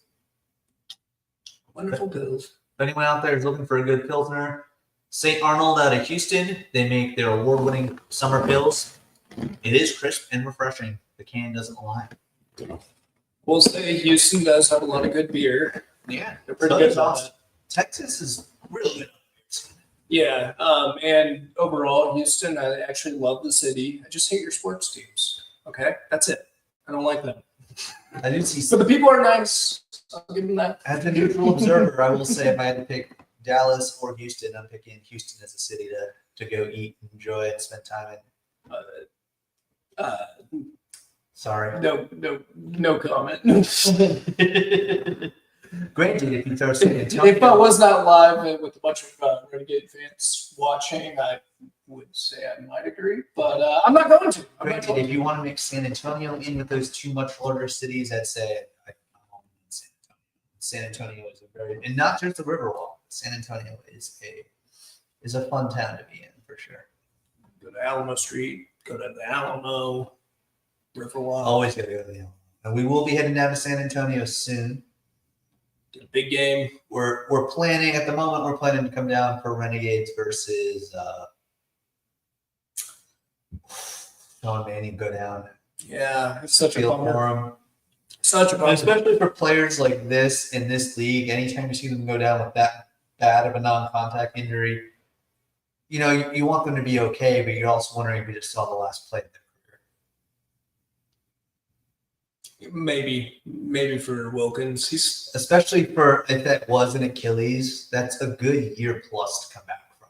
I hate our mascot. Oh, the mascot is. I don't get the just make it a horse. Or if you want to make him look like a tough guy, don't that shocking yellow hair that makes him look like a kid's cartoon. Give him dark hair. Give him red eyes. Yeah, make him look like a scary guy. I have a rule with mascots. Okay, it's got to be an animal. All right, it's just entertaining. Or let it be like a live person. Or a live person. If you actually had a live renegade hanging down there on a horse, that'd actually be pretty cool. Yeah, I got you on that. Fort Worth is right there. They can rotate people in from the rodeo. Yeah.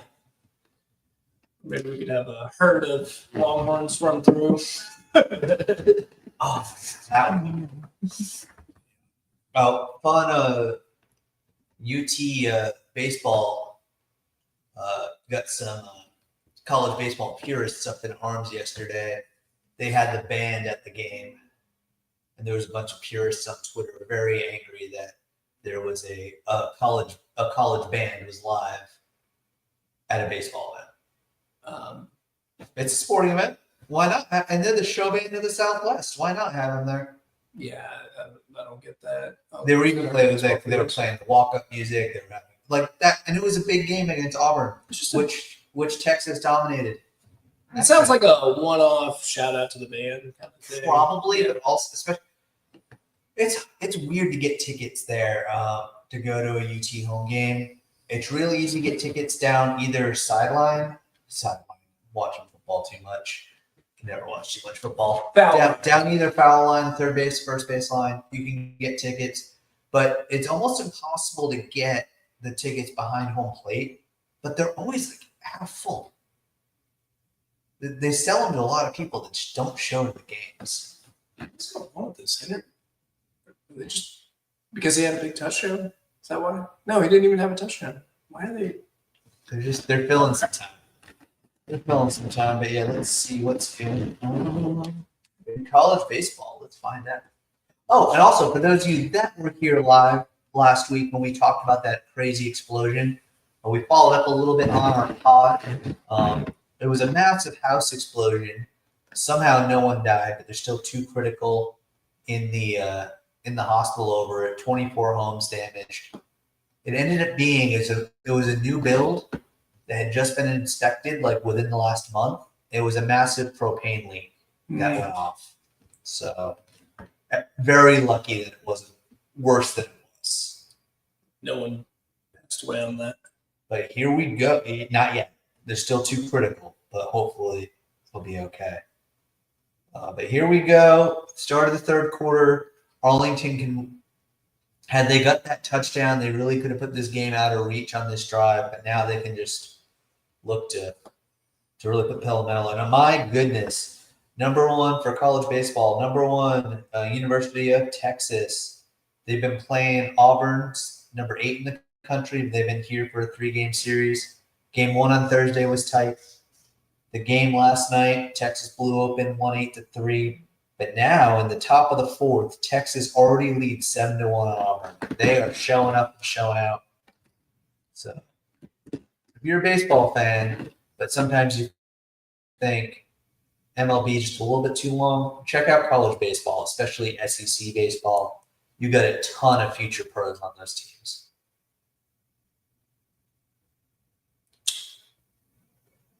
Well, nothing too exciting. Oh, all right. Third and short. That's good. Let's go. I'm going to try to death by a 1,000 paper cuts down the field here. Yeah. Wouldn't be shocked if they run it with Balaj. They do. And he's close. I don't know if they're going to give it to him. If they don't, go for it. They will get that. Bob Stoops has changed, man. He doesn't do that. I think he would punt it. I think he got it, though. You can't review it now, though, Bob, because you lost your challenge. Oh, wow.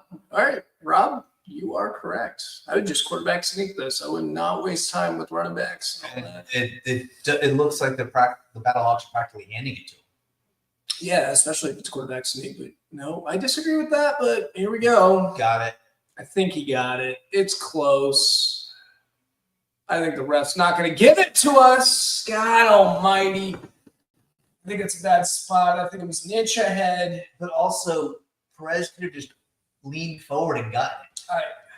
I would have quarterback sneaked it. Or if if you're going to do that, stutter step out left or out right and just go. Everyone's collapsing there.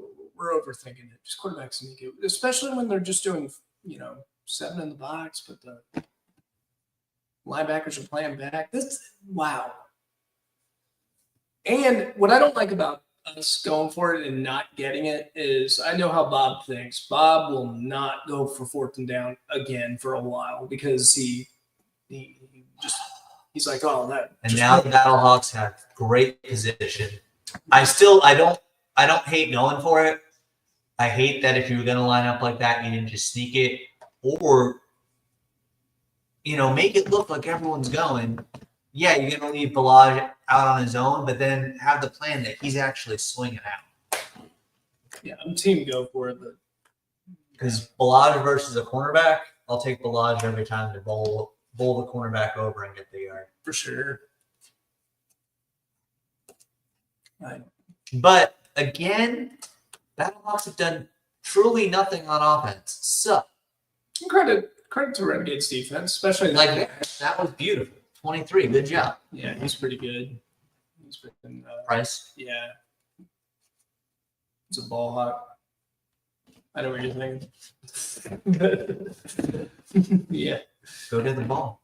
And also, no matter what happens, if somehow St. Louis, they lost their challenge. That's too bad. So if you didn't lose, St. Louis still has it. Right now, Arlington doesn't. Oh, because that would have been an immediate, no matter what, challenge and just be ticky tack. But now they can't. When Anthony Beck was wrong, it was not holding on 99, but God. And again, I think that's a coverage sack or either that. That was a coverage sack. I mean, we don't know because we don't get to see the secondary of that. Oh, here we go. This is a good view. Duggan's just there had to be a safety blanket or something. There was a safety blanket open. You've got to give it to your safety blanket, dude. You don't have that much time. And the Renegades have a really good front four. They can cause some trouble for you, but good stop by the Renegades. Blankenship is going to be kicking another 50-plus yard field goal. Let's see if he makes it. Yeah, he will. Spliced it right in the middle and could have been good for 60 again. Man, that guy. Blankenship will be in an NFL camp again. Yeah, he's got to go. But now you're within 7. That was a huge win for Arlington there. What they gave up 3, that's fine. Hilarious tweet I just came across from at Pat from the 314. Sources say the Battlehawks have agreed to a sponsorship deal with Butterfinger, citing their shared commitment to giving the ball to the other team. Oh, that's a good one. I'll give them that. But yeah, now this game. So again, brilliant challenge call on that last touchdown. It changed everything. They followed the rules. They followed the rules with it. They shouldn't have been able to. No, they didn't, Rob. Well, he said 99. That's not the Battlehawks problem. That's the UFL's problem. Yeah, well, okay, yeah. I guess smart on the challenge, but he said the wrong player. I think that's it. Apparently, it doesn't matter. Well, unless, and I have to look this up, unless part of the why rule didn't is, Anthony Beck just say you find the holding? I don't care. unless what part of the rule is even once a play is challenged, they're looking at everything, and everything is up for review. In which case, again, that's still a massive Pandora's box that they shouldn't vote. If you are, and if you are raising a concern that you said you missed the call, okay, we saw that you missed the call. You got to tell me specifics, bud. You can't just say it was just a holding call. You got to tell me which player it is. And he tripped, by the way, but whatever on that.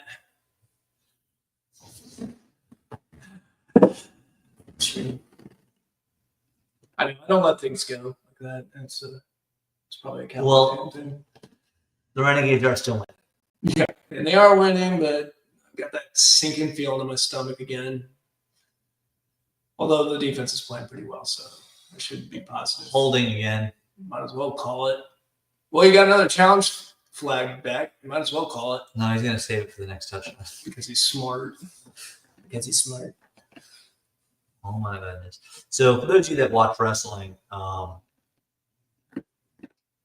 this is WrestleMania weekend. So last night was the annual Hall of Fame speeches. The game Triple H got to go to the Hall of Fame. He had a runtime. His speech ran for 1 hour and 7 minutes. That's a little much. That's a little much.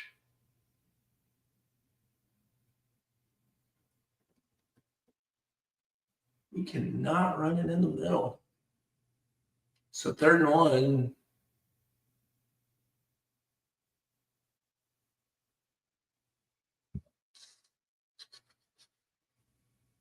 Okay. All right. We got our big guy here. The belt. They're going to do it again. They're ready for it, though. They were 100% ready. How do you not, when you see them lined up like that, how do you not audible out of that? It's called the quarterback sneak, guys. Like, or just hit the gap and call it a day. Or just you see that lineup audible to a screen. Well, that gap got blown up. So they should have audible to a screen. Our offensive line's not playing well either. So what are we going to do? And now, what I tell you, he's not going to go for it. I wouldn't go for it here because if that's your only play at short yardage, then you don't know how to do it. We're playing dumb, guys. We're playing dumb. If you got to let Luis Perez cook, and they're not letting him cook. You guys had 2nd and 2, and you could not figure out how to get those last 2 yards in 2 plays. Because they're so uncreative with the run up the middle. It's just driving me nuts. I will say our offensive line, it's the 2nd half. They started falling apart in the 2nd half against the Stallions too. So maybe the offensive line's just getting worn out and they're just not good anymore. But they are paid a decent paycheck to be in shape and play football. You'd think, but and they only have part of that new CBA a max of 2 padded practices during the week. Oh, that's a problem. They've got no excuse to not be fresh. They can only have 2? It's only 2 every week. Oh, so everything else is walkthroughs. I wonder why they're... Well, then they should be spending a lot of time building up in the gym, doing sprints, running. St. Louis Battlehawks, can you get rid of Colombo and we'll take him? We need the sledge. We need the sledge. We just need heavy hitting. I don't need it. I mean, he looks like seriously, he looks like he could suit up and be the best lineman on the field in this game right now. I don't need zone blocking. I just want one-on-one. Hit him hard. That's what we need. Hit him hard. I need a meathead coach. There's one way we're getting out of this. So yeah, UFL update did say it was an apparent Achilles injury. Yeah. I mean, we all saw it. It was, I think, it's about as obvious as it can be. But Dr. Beanie called it.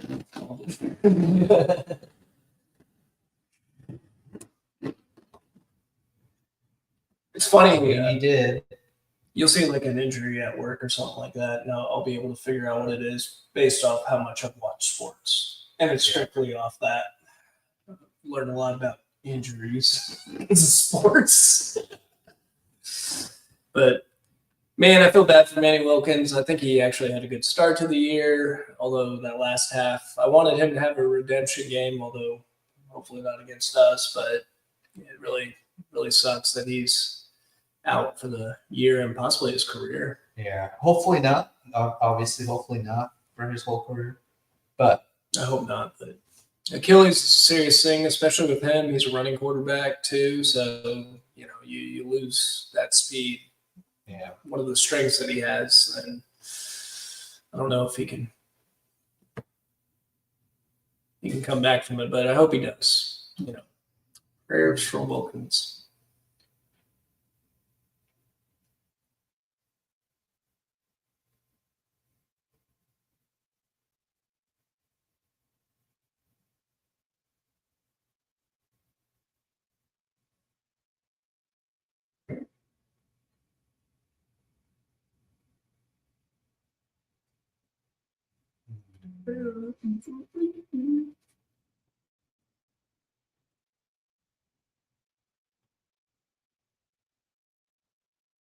They're showing the Bellagio. that's because The Vegas Knights are playing. Vegas Knights are playing tonight. And you got WrestleMania. And WrestleMania is it's big in Vegas tonight. When is it not big in Vegas?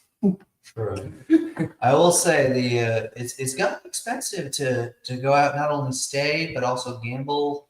Yeah. On the Strip. I think the resorts fees are a massive scam. It used to be you get a cheap hotel and they're like, whatever, just gamble. Cheap hotel. We'll get tasty but cheap food if that's what you want, or you can go spend on amazing meals. Either way, but just get here and then just drop some money gamble.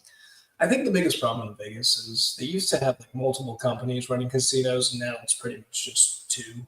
It's not much, and so as a result, your prices are just going up. Yeah, and the Strip is no joke, man. It's expensive out there right now. Yeah, you always have Fremont though. You can go there. Yeah, Fremont. Although the prices are rising there too these days. Man, but there are places to go to find good deals. What happened to $2 steaks and $3 lobster and all that? Oh, that's been long gone. Man. But we don't care. Just gamble.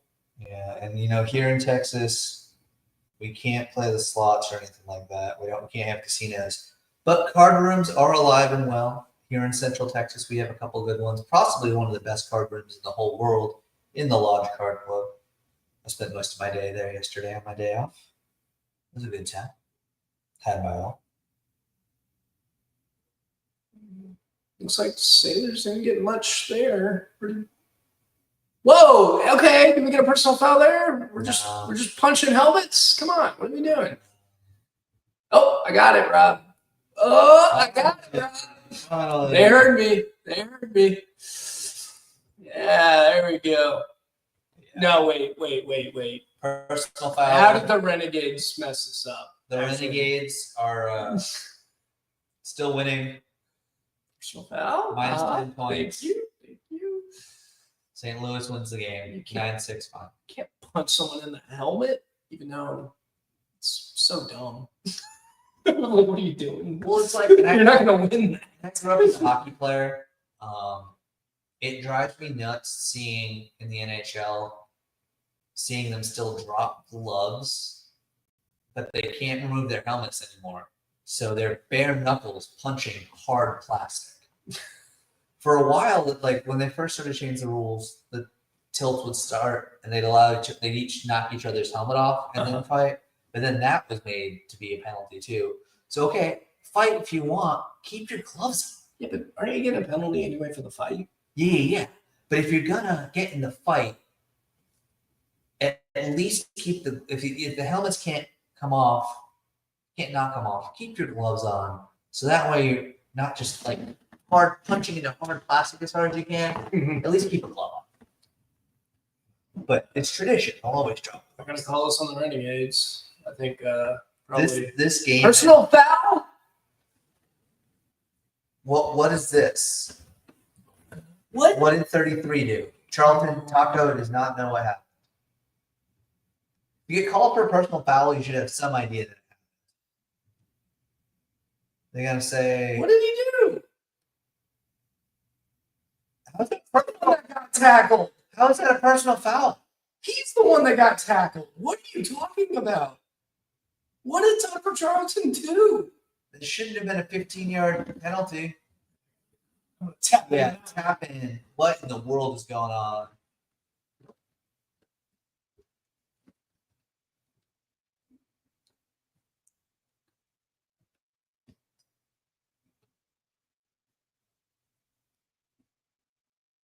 Oh, okay.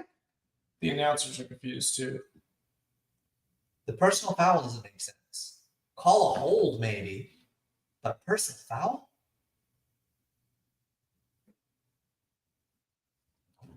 You can't call it on. Oh man. Put my tinfoil hat on. Yes. Put my tinfoil hat on.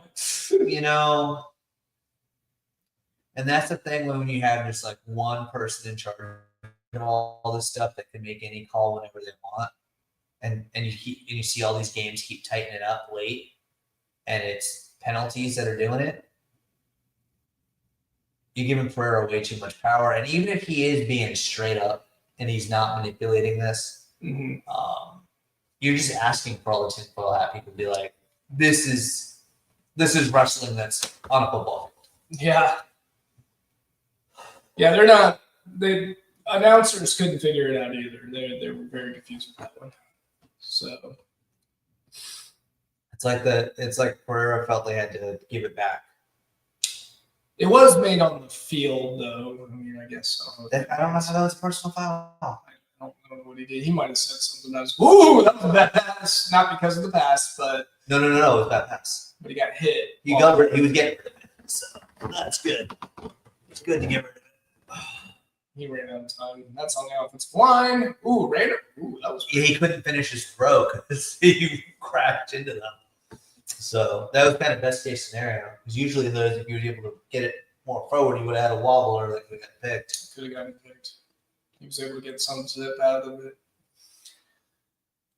All right. Well, the defensive line and the Renegades are playing well, minus a phantom personal fouls. But what's up with that? Well, both the pregame under and the Being cute. the last guy that got it, like, what the hell? Just tossed. But honestly, the pregame over under is back in play. Yes, the 38.5. Yeah. So you're welcome. If anyone took my advice on the 48.5, go get the under now. I bet you. Let's see. I'm sure it's already gone down, but let's see what it is. Let's see what you can get it at right now on DraftKings. We are not sponsored by DraftKings. It's just what I happen to have on my phone. So there you go. DraftKings, if you want to sponsor us, get at us. Our people can talk to your people. I know a lot of people that lost money to you, so you should be doing good. Not me, though. You know, I'm talking about others. Yeah, we can't do this here in Texas. We can't do the sports book, but yet somehow the sports book's illegal. But spending all the money you want on daily fantasy, is not illegal. They found a loophole. And it's such a weird loophole. Taking advantage of it. Such a weird loophole. It's DraftKings. What's another one? FanDuel's the other big one. Those are the big two. So let's see where we're at live. So, oh yeah, the live over under has actually dropped to 37.5. So now I would say stay away from that. Anyone that took that over the 48, when it was 48.5, if you took the over, you lit money on fire. If you snagged the under at 48.5, that was brilliant at that moment. Yeah. Although it would have been a legitimate over under if you would have accepted that touchdown. Because right now it's at minus 120 for over 37.5. So that's your $10 bet would pay you $18.33. The under would pay you at minus 110, $10 gets you $19.09. But I think at this point you're jumping on it a little bit too late. The spread is still 6.5. The live spread is still 6.5. Pick 'em game, and they're up by 7. That sounds right. Also, talking over-unders, tonight at 6 o'clock, Stallions versus Roughnecks. DraftKings has that currently at 36.5. And with the Stallions defense being what it is, I think the unders are a good play there. Especially that $10 bet would get you 18.47, so that's not bad. Stallions against who? The Roughnecks? Yeah. Stallions are favored by 8. Not a terrible idea if you want to gamble to try to say the Roughnecks will cover that. I think the Roughnecks will cover that. I would take the Roughnecks on that. Shockingly, the Brahmas actually not shockingly. No, I'm going to go with shocking here. DraftKings has the over-under for Brahmas defenders, which is probably going to be the all-offense game, at 37.5. I think they're expecting that defender's defense to really shut down the offense. It's legit. It is a very legitimate defense. The Brahmas have probably the second best offense in the league, besides now that Wilkins is out for the season. Ooh, that was almost a disaster. And it worked and now out. It's looking good. Big man tight end. Wow. Nice job. Good play. That's a brilliant look on 87 there. He was clearly, that was a play he's just supposed to be blocking, but he was heads up. He turned around and was open. Yeah, I was concerned. That looked like a blown play. So it could have been on purpose. But let's see in this replay. No, it was a blown play. That was a blown play, and he got heads up real quick.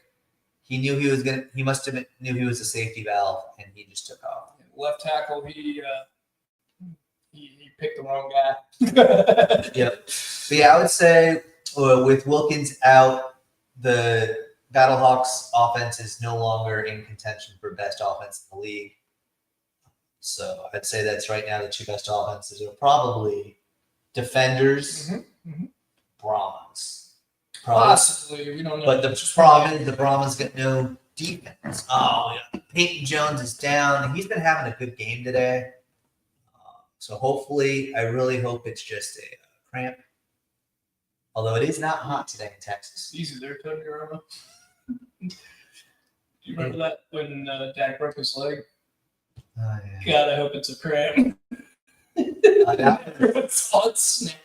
Yeah, I mean I'm a little bit more on it than Tony Romo. Every time I hear a cramp, I just think of that Tony Romo. You gotta hope it's a cramp. When are they releasing the Jim Nance Tony Romo buddy cop movie? Hey, can we get a Jim Nance Tony Romo on the Masters? Nance is already there. Yeah. I don't think the Masters brass could handle it. Tony he'd get banned so quickly. It's a big butt, Jim. That is that's pass interference all day long. He didn't play the ball. Yeah, they're not gonna call it. And you can't challenge. Yeah, Stoops blew it by making that challenge when he challenged it. So you challenge that, right? But where's Pereira not calling it down there? Oh, no. That's a call on the Renegades you're arguing for, Rob. So that was pass interference. He didn't play the ball. There was pretty clean. There was some hand fighting, so I guess there was hand fighting. I think that's why they let it go. I would have been okay with a flag there, though. Yeah, it looked like it visually the first time. But as a diehard Brahma fan of 1 month that passionately hates the Renegades. Hey, 99. Well, I'll tell you one thing. He wasn't held. Nick, look at the scoreboard. So I'm guessing right now on the broadcast they're probably talking about the field goal options, and that's why they're showing the flags. It is very windy here in Texas. It's today. We got some big storms moving through. They're already through the Texas area, but it's the Arlington, Texas area, but it's those winds pushing. Yeah, and as a lifelong Rangers fan, more than a month, right? Yes. I do know this ballpark is windy as hell. It is a windy ballpark, even on a non-windy day. Oh, looks like the Renegades are about to get a call back. Yeah, Brad's pretty upset. Personal foul. There's been a lot. There's been too many personal fouls in this game. Granted, there's been one that made no sense. Hey, 99. He did absolutely nothing wrong, and I don't like him. That's a tiki tack. Perez sold out there. Good for him. Yeah. That was he was all XFL team defense in 2023. He's a spring veteran. You owe us a personal foul at this point. So it'd be interesting to know what a lot of these guys do the rest of the year. Are they just working out and constantly sending tapes to NFL teams? Well, I think are they teaching? Are they coaching? Well, I think Louis gets enough money on the side, right? And by the way, the quarterbacks, they can make more. They make more. So yeah, he might be fine doing this. But like 99, who's in year 3. Yeah. That's I'm sorry that. Oh, here comes my boy Pereira. I wish they had like a 5-yard version. The what? Like a 5-yard version of that call would have been fine. Yeah. 15's a lot for that, but also just don't do it. You know the rule. The announcers do admit that he took a dive. Yeah. Oh, the wins! Oh, He's not gonna get him. And it is that sinking feeling's kicking in. I just had a gut they feeling. let the Battlehawks hang around. I just had a gut feeling after that call. Things were going that holding call, that holding challenge has changed everything. This happened last year, man. They just blew up these games. But Perez just it was bad. It was really bad. He just outright didn't see the linebacker. He just didn't see him. Was he too short to see over the line there? He shouldn't be. He's 6 foot. Oh, maybe. I don't know. No, I think it was just the lineman was playing. It was well defended. I like 15 in the background there, running down the field, cheering, and then finishing by putting his helmet on. Yeah. I mean, maybe he's out there for his plane and knows it, but if not, that's even better. Oh yeah, 15's out there. Okay, that makes sense. Oh no, that's 25. That's 6 or something. Going for 1. I would have gone for 2 here. Yeah, that doesn't make sense. And you didn't get it? Didn't get it? Thank you. That's where you got to go for 2. You got more field to work. Oh, 15 is Sailors. Okay. Yeah. You got more room to work with. You got more. All right. Arlington's still got life. I know. I'm losing it. Yeah. And that over under at 38.5 is now in danger. Depression is kicking in. Out of Iowa State. All right. Willie Harvey, the leading tackler last year, he did have a cup of coffee in the Cowboys training camp. Who? This guy.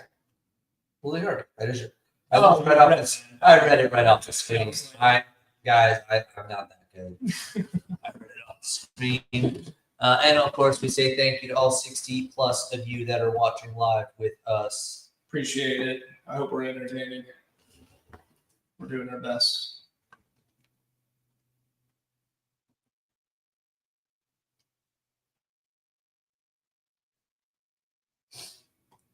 And if you are just tuning into the game, so you got the Arlington Renegades against the Battlehawks and the refs. And the refs. 2 against 1. Let's see who can pull this off. Yeah. Saying this is the handicap match that's kicking off WrestleMania weekend. Yeah. Pereira and the Battlehawks versus the Renegades. Yeah. He scripted it well. That's the game. Game plan here. Can't believe they took that touchdown off. It was such a good play, too. Elijah returning kicks. That should be a late hit. But again, this goes back to our week 1 game of the week when I was talking about it. They got to make those the sidelines and the out of bounds. They got to make them wider. Yeah, it's the only. They have them decently wide in the red zones, but then it's so thin in the middle of the field.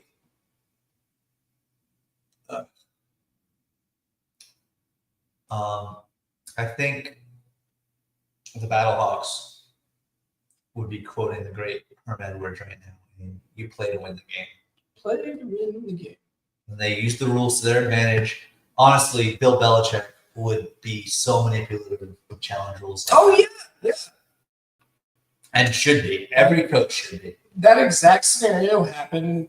What I was talking about earlier, though. Oh, they're gonna get a hold. Oh, or not. But come on, buddy. No flag.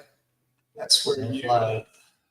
But the honestly, if the head coaches didn't like the rule, they could get rid of it real quick by all of them just agreeing to go to call that challenge every time there's a touchdown, as long as they have it.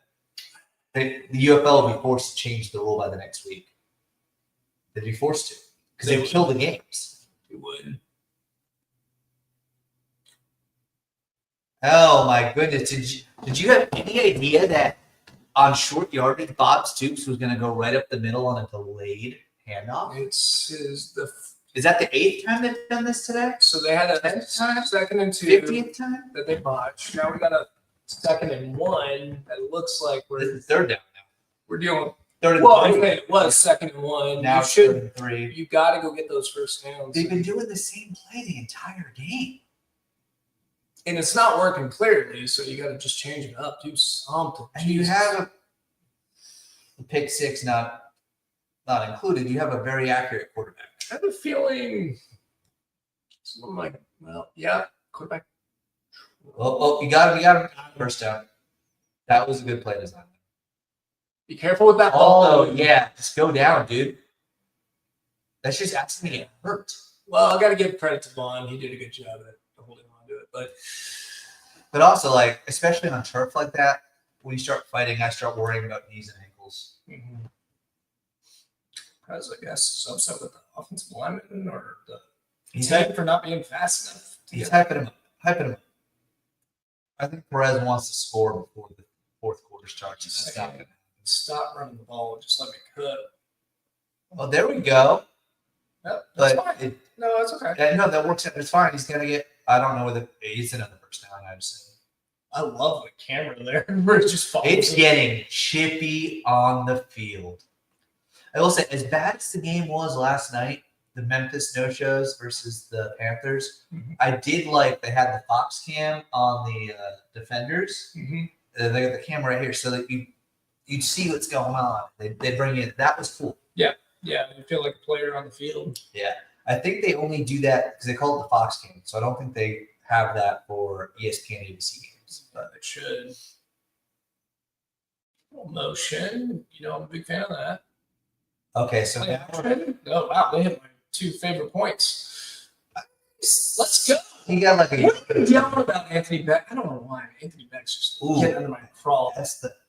What are you complaining about? If he was your coach, you would love him. I so would much. love him, but he's not.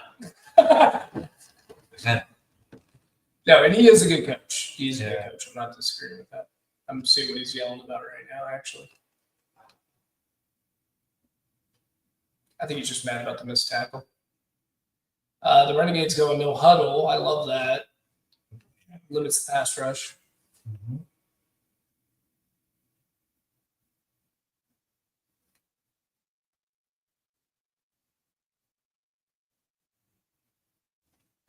The announcers aren't even on the board right now.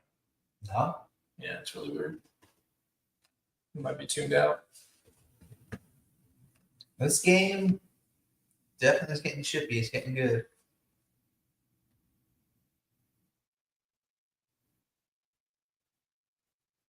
They got some of these commercials are trying way too hard to do things here.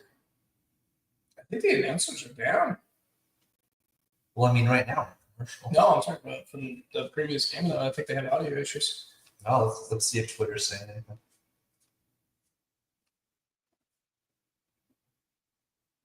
Marcus Gibbs, thanks for the follow. Make sure to also follow at UFL Homer Hour. And then let's see, at VH Slore, VHSLORE. Was getting on the announcers a little while back when they're talking about how Max Duggan was still in at quarterback, pointing out that it's the only quarterback currently on the roster that's able to play. So why would he not still be in? And the announcers were saying, you got to take him off. I guess so. Duggan better be careful, man, because if he goes down, he's a tough guy. He seems like he could take a hit or two. But so we're gonna have another opening for a quarterback, and St. Louis gets huge crowds for their home games. So the UFL's gonna look out for him. Does the UFL maybe Force a trade?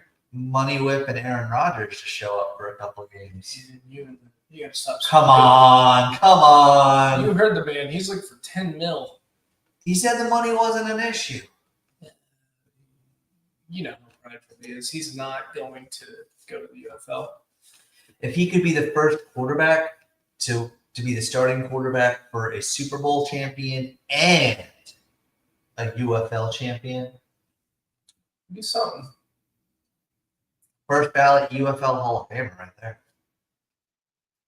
A lot of people said something about Colin Kaepernick too, jumping in the UFL. Kaepernick's too old now. Now he's too old. He's too old. When the XFL first came out, I was actually surprised it didn't happen. It did see. I do think he got a little blackballed there. Granted, I think he lost the Niners job legitimately, but he should have gotten another shot. If Tim Tebow could keep getting all those shots, Kaepernick should have. But to me, it eventually hit a point where I think Kaepernick used it to keep his name out there, and rightfully so, to drum up everything that he was interested in. And I think he had a lot of good causes. Mm-hmm. So I think for him, it was more important to still be in the conversation than actually taking the field. Yeah. Which is fine. He used the media to do what he needed to do and bring attention to something that he felt was important, that I think was important and is important. But yeah, I don't think Kaepernick was ever going back, especially once you get that Nike deal. He didn't have to. Yeah. So shocking. Hakeem Butler's still out. Something's wrong. He's hurt. He's not healthy yet.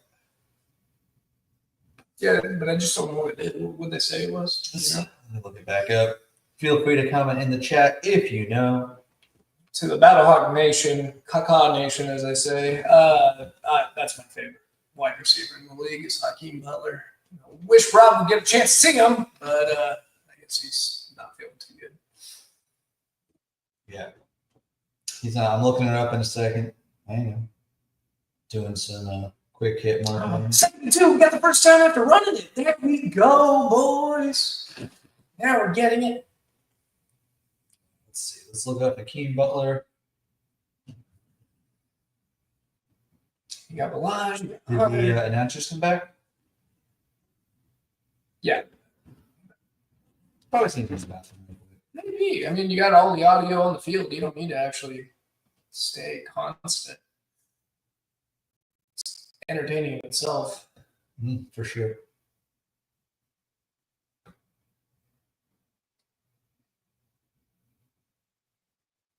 Interesting play call, and it looks like a good one. He might be able to. Oh, man, that was close. 4 yards. That was 4 yards short. Yeah. Nice shot, Peyton. Good play call, though. I love that. Little misdirection. Got him a little confused. Toss in the background. Finally got that sweep to work. Bam. Right there. Wide open. Off to the races. It doesn't necessarily list. It just says he's inactive. Let's see if I can do a Google search instead of a Twitter search.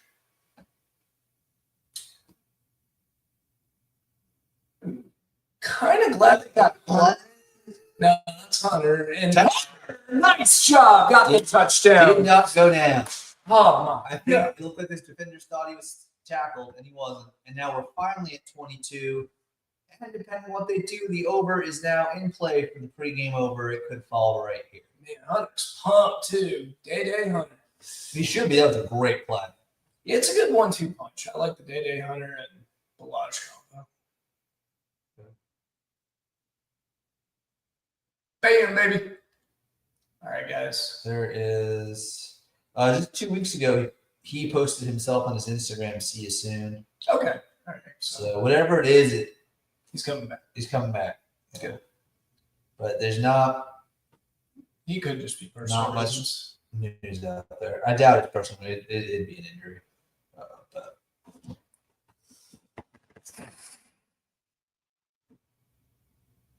That didn't go well. all right, so the under is still in play by the skin of everybody's teeth. Yeah. And if you if you snag the live under when I was at 48.5, I think you printed some money right there. Yeah. What are we at now? 37? Yeah, 37. So it needs it could 2 touchdowns end it. It does end it. I don't know if we got 2 touchdowns coming. Well, that was a very big drive for the Renegades to respond to. It looked like we were in some dire situation there after that pick 6, and it's like a string of bad luck. But hopefully, we turn the momentum around and keep the Battlehawks on their toes. Defense is playing well, and we kept them off the field, so should be rested, ready to go. Unhinge on Duggan if things continue as they were.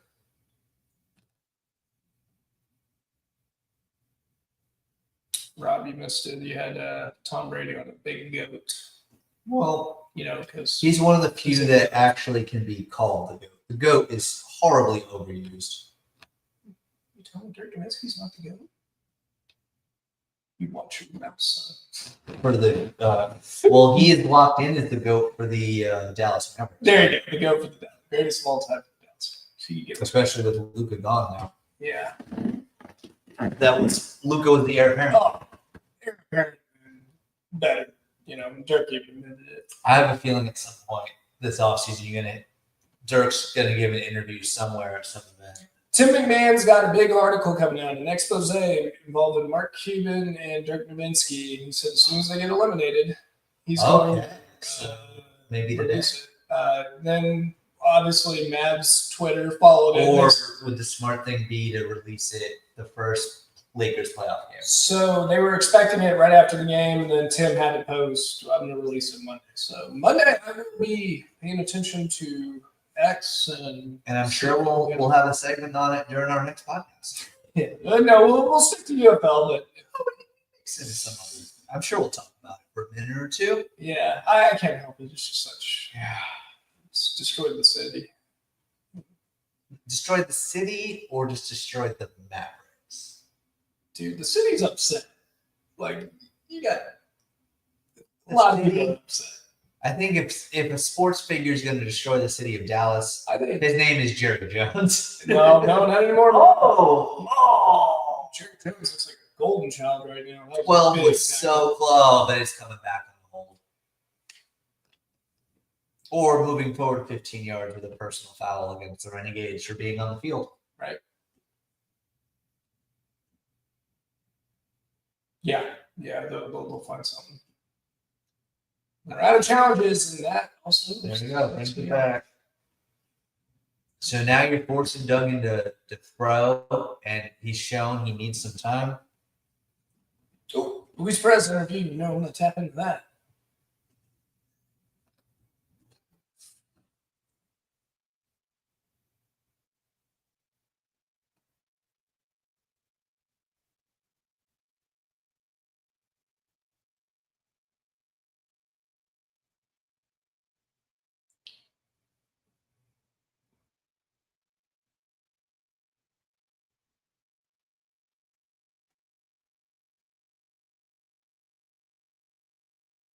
Oh, big run. That looked pretty good.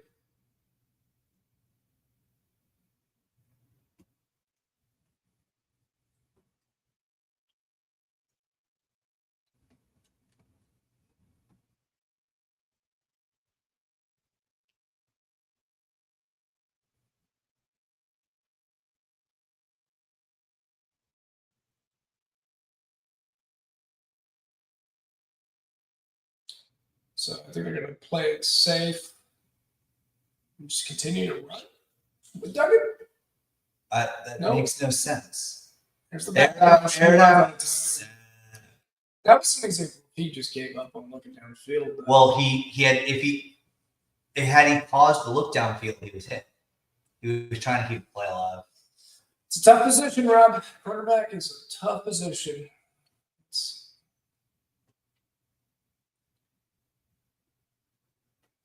The announcer said someone was open though, and they could have. I think he's just afraid to pull the trigger, which is weird. He hasn't thrown. Oh, he threw one pick. One pick. 3rd and 10. Sets up well for the Renegades. Getting back there. Oh, quarterback draw. Ain't gonna do. Oh, he stayed up. Oh. Again, we only got one quarterback healthy on the roster. Quarterback draw at 3rd and 10. Who are you, Mike McCarthy? Did he audible into that? He might. Also, did he grab his hammy? I hope he didn't. They're taking a look at his hand. Oh no! I don't think he can throw. I think that's why they're running so much. Might be a Renegade fan, but I don't want the Battlehawks to go into despair. That would make sense why he's not throwing the ball down the field right now. Maybe he's got a hand injury.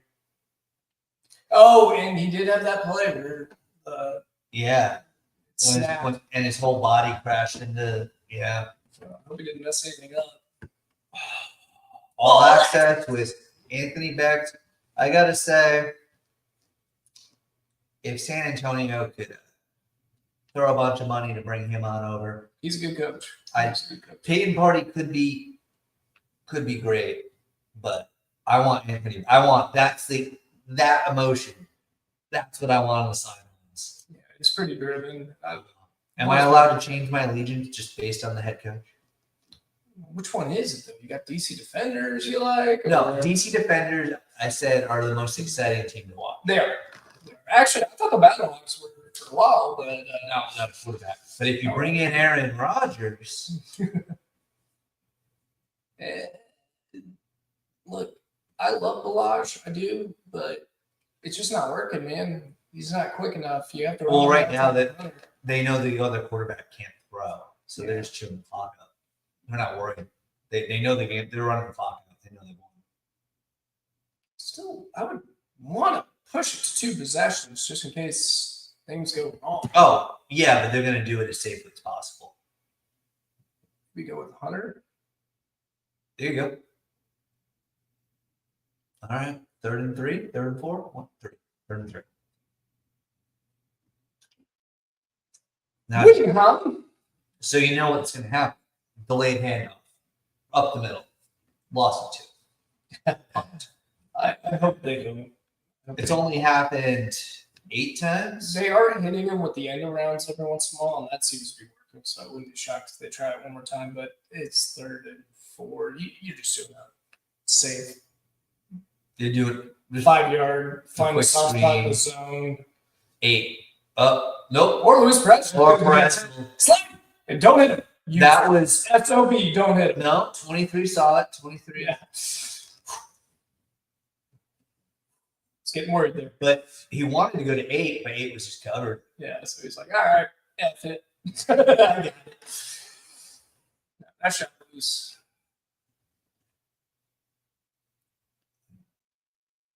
God, I'd be scared to slide the way it's been going. And a lot of quarterbacks got hit. It's almost better to stay up and just get wrapped. Yeah.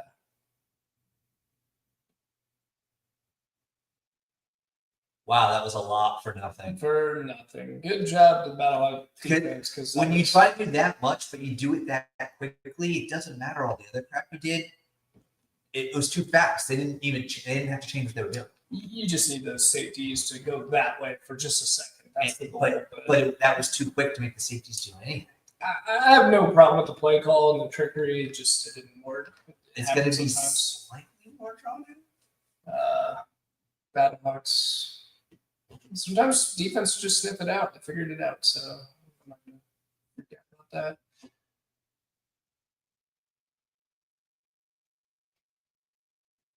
Jeez, I think that was way too light on the flat there, Luis. I did not like that. Oh.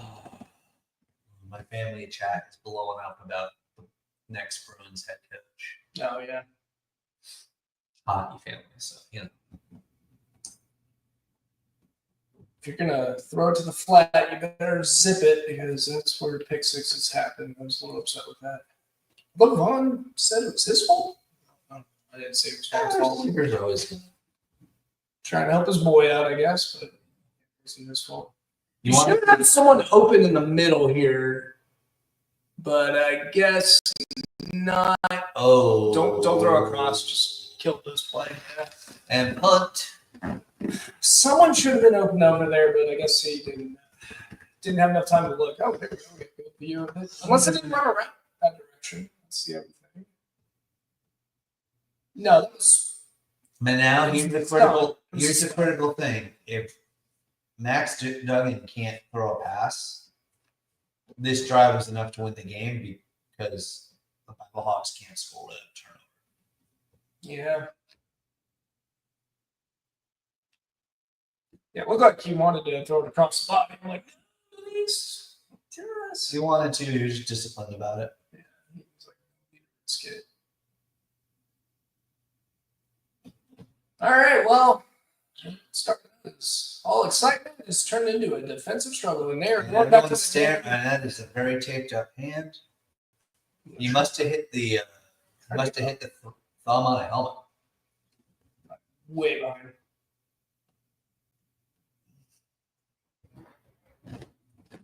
Put the driver back. Oh, we got some. I did not notice this. Here, Oh, you're good. You're good. So that's crazy. Oh, never mind. Never mind. I was reading old news, not fake news, but old news.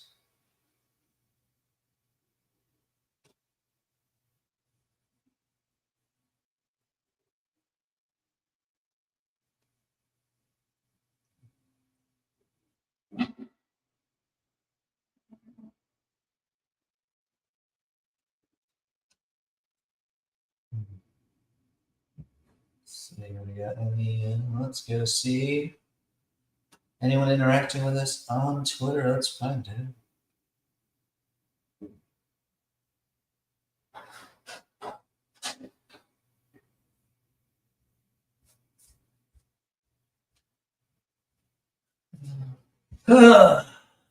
Way too far behind on the take. Oh, you got to scroll up, catch up. I'm at Louis Press scamper for the first half. Yep, that's a little far behind there. A little far. Just want to hear about the hand.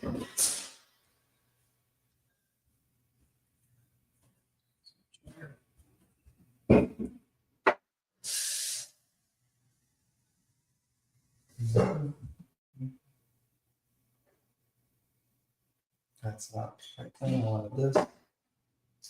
This. And that. All right, we're down. This is the game for the Battlehawks right here. Well, they got 8 minutes to. Yeah, but if they don't have, if they don't have a, what you call it? There's your goat, by the way. He is. Oh, it's too good. If they don't have a quarterback that can throw the ball, that's it. And then you can just literally just 8 in the box. Like, wow, that is taped up. Yeah, he must have cracked it on a helmet. That's his left hand. Is he lefty? I mean, with how focused they are on it, it must be his throwing hand. It's not good if you bend his thumb back. It's not. I mean, that's one of those things where it's shocking it doesn't happen more often. So they do have a quarterback. It looks like they're getting ready for one. I don't know who it is. That whoever 13 is, that show. Maybe they have the emergency quarterback situation like the NFL does.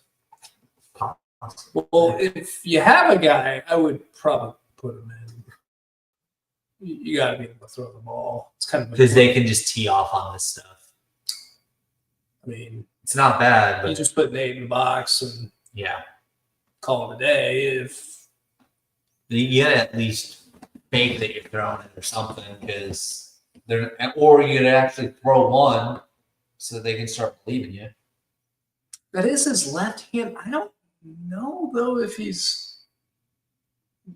I guess I didn't pay attention enough if he's a lefty or a righty, but I think he's a righty. So what are we doing here?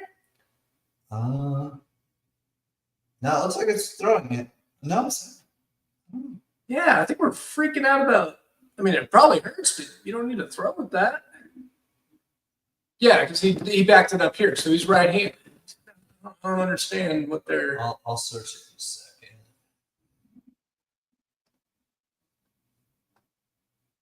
Maybe they're just trying to make a story out of the hand. Possibly. It's your left hand.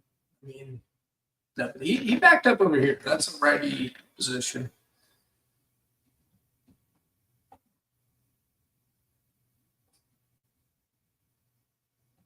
Oh! Tip drill. Well, Oh man, almost got it. 4th and 5. You got to you go. do that with the right hand, right? Yes, yeah, that was the right hand. Can confirm he is right-handed.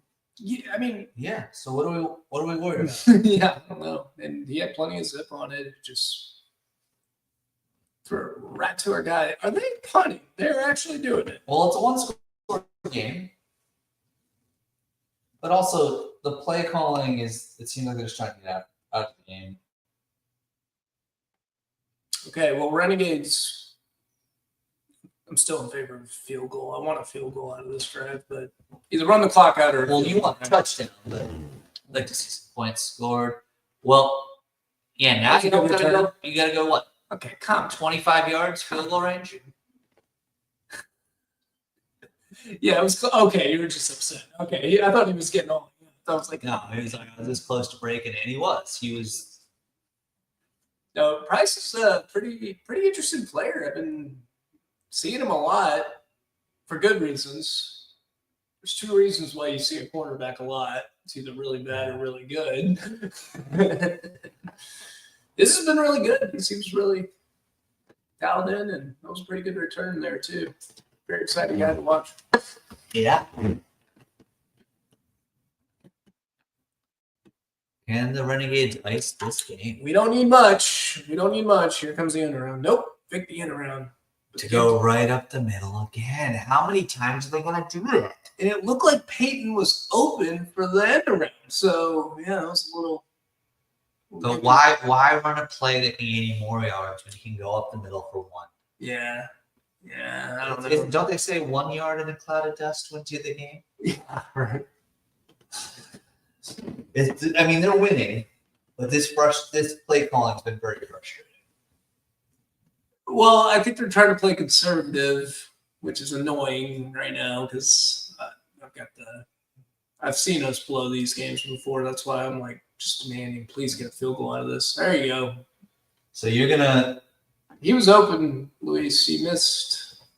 But barring something dramatic, you're gonna take the picks for us this week because I had the Battlehawks winning when I thought they'd have functional quarterback play. And you had at least covering. So, and then we agreed on everything else this week. That was a good start. I have a little advantage though. I had last year, but it's also hurt me because I keep on picking the Brahmas, and I'm neither one of us are on the Brahmas. I know they used to be able to stop the run. Oh, Luis is. Oh, make sure those ankles are fine. All right, so Battlehawks, they were right to punt. Yeah, that ended up being. They were right to punt.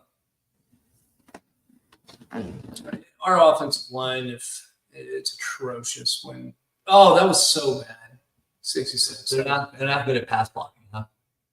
No, it's been like that since last year. We have to do quick routes and things like that. Well, I gotta say, if the Battlehawks can't figure out a quarterback.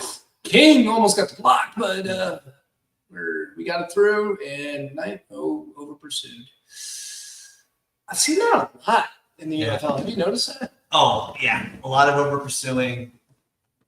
I think part of it is just because they're all the way up at full speed because of the way it works out. So just if you pick, it's like a soccer goalie picking the right direction on a kick.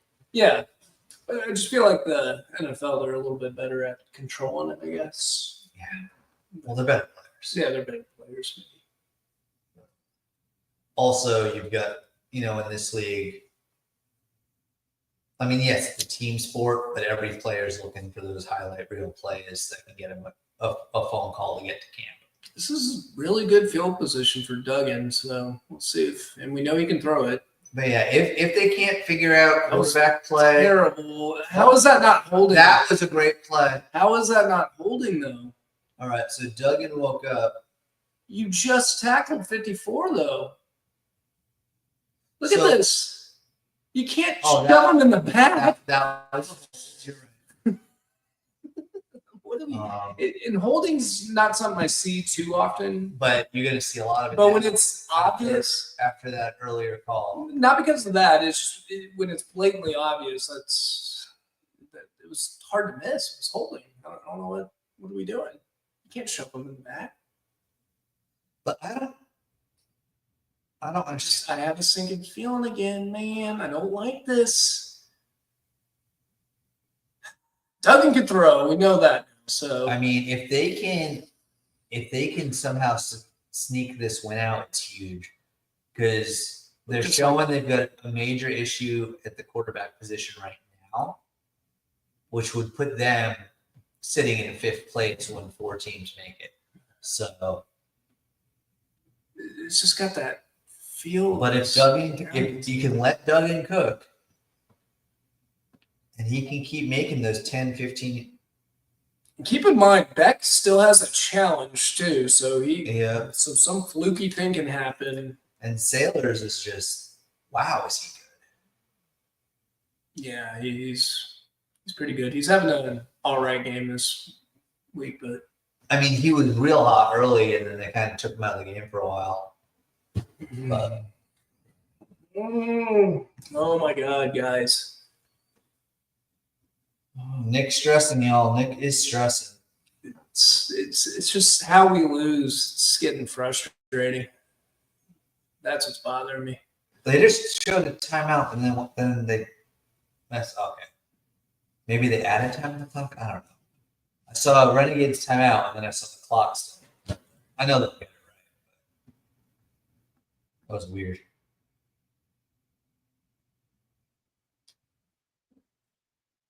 Okay, here they go. 3rd and 1. All right, Sailors in. I think we know what they're going to do here. I'm going to go toss right. There you go. For those of you college baseball fans, Texas is now up 9-1 in the 7th. Toss right. Shotgun. No, maybe it's going to be toss up. Nope. They're splitting them out. So this is going to be a quarterback draw, I presume. Yep. And it worked. It worked. But again, he's got a hurt hand, so it's an interesting play call. Because obviously it worked there, but if I'm a Renegades player and I see him coming at me, I'm just looking to chop that ball. Yeah. Wrap and chop.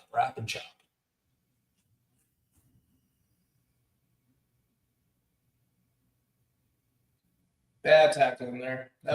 They should have had him at the line. And now that they've got the position now where they can grind this clock. Here we go again, folks. They can get a touchdown and go for 2 and the win. Same as last week.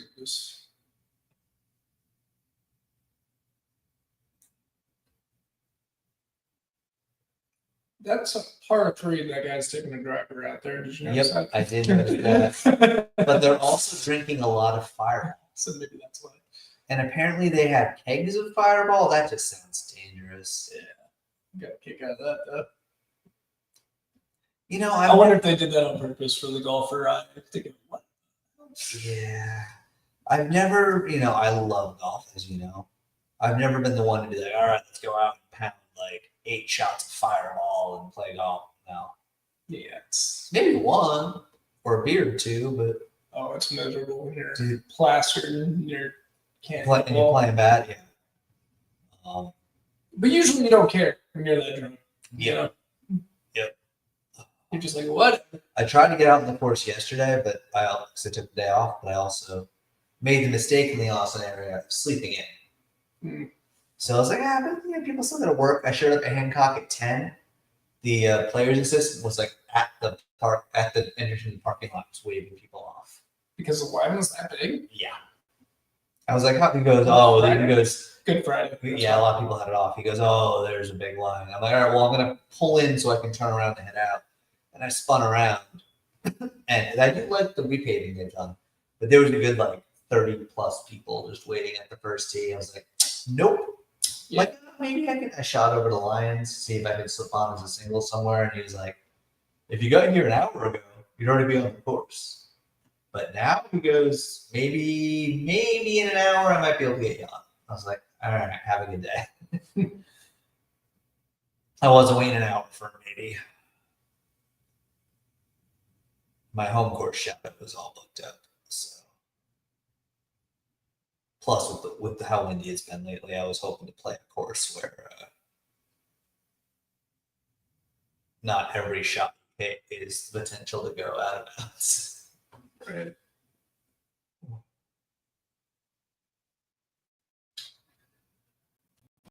Well, let's see. My motivation's gotten shot. For the Renegades? Yeah, for the Renegades. They're still winning. This is you didn't watch it last year. It's the same thing. That's last year. It's the same team. History does not repeat itself. Kind of does. Never. I think that's one of those things all historians will say. History is not something that. Yeah, granted, last year wasn't off shady calls, but I think we had 2 shady calls on that one. Yes, technically that reverse, that was holding. But if the refs don't call it, you shouldn't be able to go back and find a holding. A PI, a pass interference, sure. Women's NCAA National Championships today for gymnastics. If y'all enjoy gymnastics during the Olympics, you're going to see some Olympians and some others. I think Jordan Childs is on one of the teams. Really throwing down today, if that is your preferred sport, or if you just need something to watch before WrestleMania kicks off. It's a big jump, gymnastics to WrestleMania. I guess it's like gymnastics, except with a little theater and people getting hit. The Mighty Ducks fired Greg Cronin. That's shocking. They only gave him 2 years, and he improved. Man, Anthony Peck has led his team had. All right, so what do we got? 2nd and 5. Second and 4. And obviously, you want to score if you're the Battlehawks, but if you can get a 1st and goal and just keep the clock running down, you're happy with that. Renegades playing soft coverage, which is a little weird. And they got the 3rd and 1. Okay, so now you got 3rd and 1, which is fine. If I'm Battlehawks, I know it's playing with fire. 2 down. I let the clock go almost all the way down, and I get that 1st and goal, and then I call timeout because they both still have. Okay, so we'll say this UFL ticker that they got going here on ABC, having the timeouts in a dark gray, it makes it look like they don't have them anymore. Yeah. They should have it as a color. Usually they do the team colors. But... Right. That would make a lot more sense. Ooh. And now they got the 1st and goal. Yeah, you got They ran that a little quicker than I thought they would. I guess they saw the opening and took it. I'm so mad at this game. Guys, Nick is going through it here. If a turnover or somehow the Renegades can hold on, you're going to see someone very hype.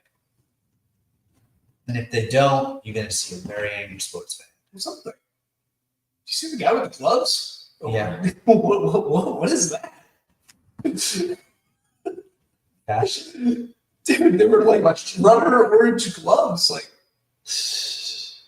what's he doing? Performing surgery back there? Wait, I saw the gloves. Was it a player or was it a coach? No, it was like someone on the side. I don't know who. It wasn't a coach or a player, but Maybe as a medical guy. But why you wearing gloves if you're not doing it? He had a football in his hand. That was weird. Maybe it's his job to clean the footballs. Maybe. And you got to wear gloves for that, apparently. Okay, now we're playing press. Forget the safeties. Keep them all in. I mean, Renegades can stop him here. We got duped, but still stop it. That was kind of amazing. We got duped. I mean, we went to the wrong side. Yeah. Still I do feel like, and I know they're playing from behind and they need to convert the extra point or the 2-pointer, but I do feel like you do try to just keep taking this all the way down so that because you either lose, I'd rather lose here than lose because you scored and gave Perez too much time. Mm-hmm. He's got some. Oh, nope. Oh, he's up. Whoa, what a. Okay. If his team wasn't playing for him, they're playing for him now. Wait, didn't he go out of bounds? Why is the clock still running? I don't think he made it. He goes up, flip. Oh yeah, he did that. So I would call a timeout now if I was Battlehawks. You gotta at least let your boy catch his breath. Man, I got to take a shot at him in the air too. Why not? Poor guy. Yep, timeout here, 3rd and goal. Oh, yep, the deep thought hair. I wonder, is he coloring part of his hair but not the other part? Do you think they have the guts to have him do a quarterback draw? Duggan would do it. It really looks like Anthony Beck there colors the top of his hair but not the sides. Because that's just so much darker than everything else. Yeah, just keep that on. Yeah. That's what you do. But I mean, maybe it is his natural hair color and good for him, but it really pops compared to the rest of the hair. It's just weird how the gray just stops. It's probably not. Yeah, I mean, I got gray all throughout. So. And also serious lack of hair.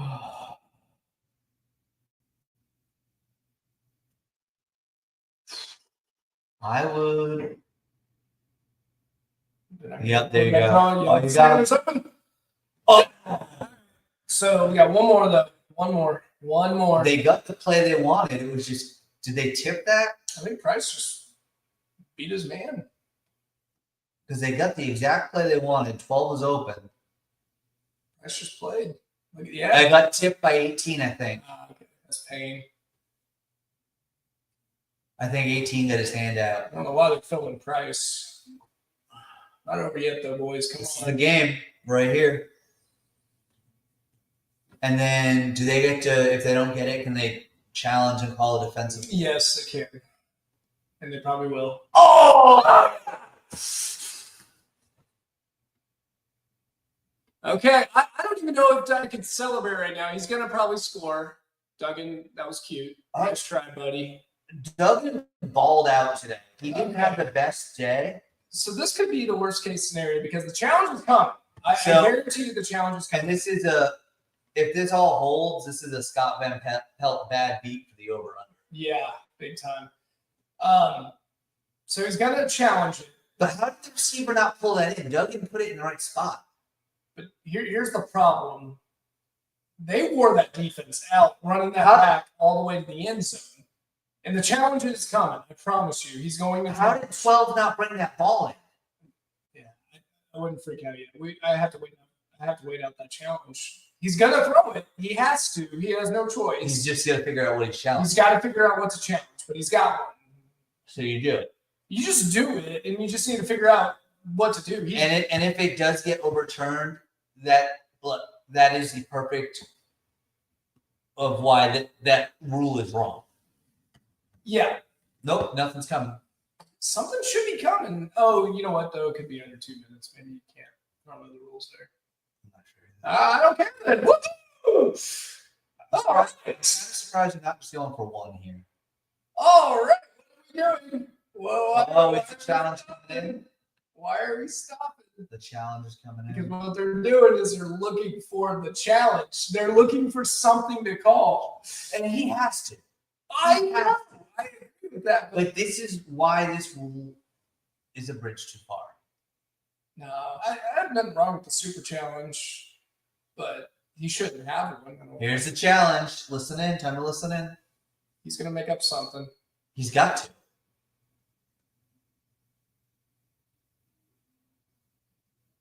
I'm trying to tap in live. And Becht is doing what he's supposed to. Pereira's making something up.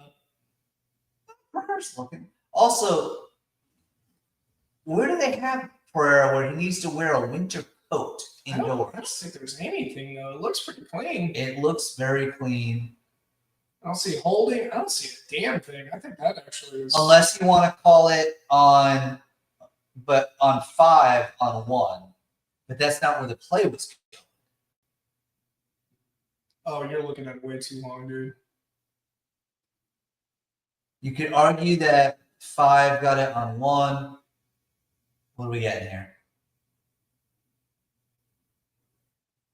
It went away. Call stands. Thank God. Call stands. Thank God. Oh, my God.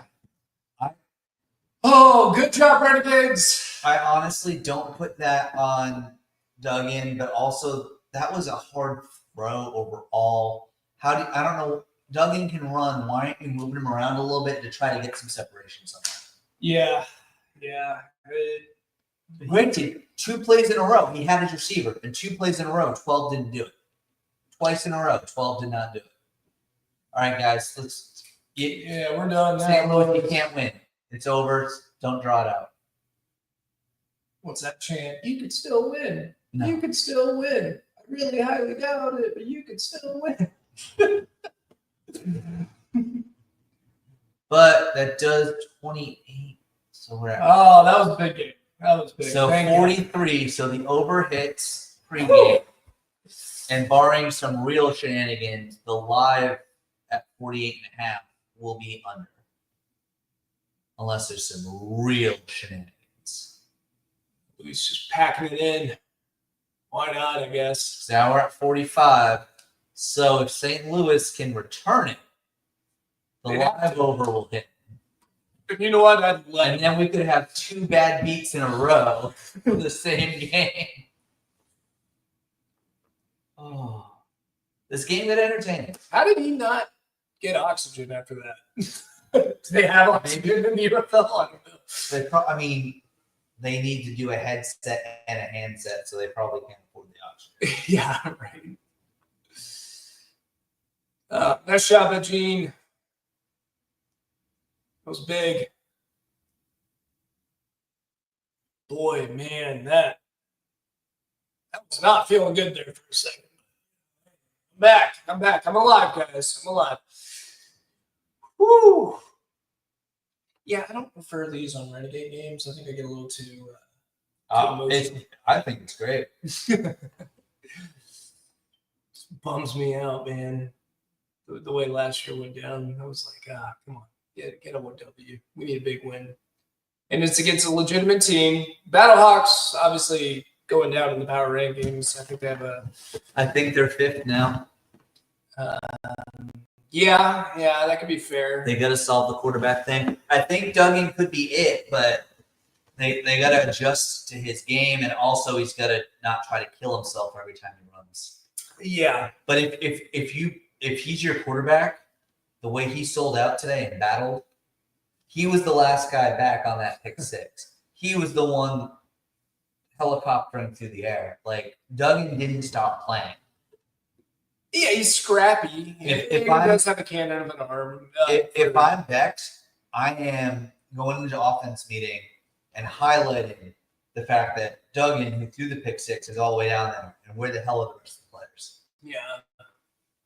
No, I think he's a good team player and all that. It's just, I don't know. Well, it was another great game of the week pick by us. I'm glad to finally watch a Battlehawks game from start to finish. I'm a big Anthony Becht fan. I think he's a smart coach. I don't know if Duggan is a long-term solution, but he can play. So but now it's going to be a lot harder for the Battlehawks to make the postseason. And for the Arlington Renegades, we finally won against a legitimate opponent. I think a lot of people were kind of giving us a hard time for beating just the Brahmas and the Roughnecks, but finally we're going against someone that, that was a big win. Should have. It's been a long time since we won one of these big games, so I'm really excited that we won that. And we're in shape. I think maybe that'll kind of motivate us to start beating other teams. I can't wait. I think the DC Defenders is next on the Renegades block, and that's a good one. That's going to be for the control of the XFL conference. I don't know if my heart can take another Renegades game of the week, but we'll evaluate that. We will. We got to see what the schedule looks like. Thank you all for joining us on our live stream game of the week. Again, you can follow us at Twitter at UFL Homer Hour. Subscribe on our YouTube. And also follow us along on Instagram at Nick and Rob Homer Hour. We hope you all had fun. We sure did. And we'll let you know the pod will be dropping midweek. So we'll see you there, and we'll see you next week. See you guys. See ya.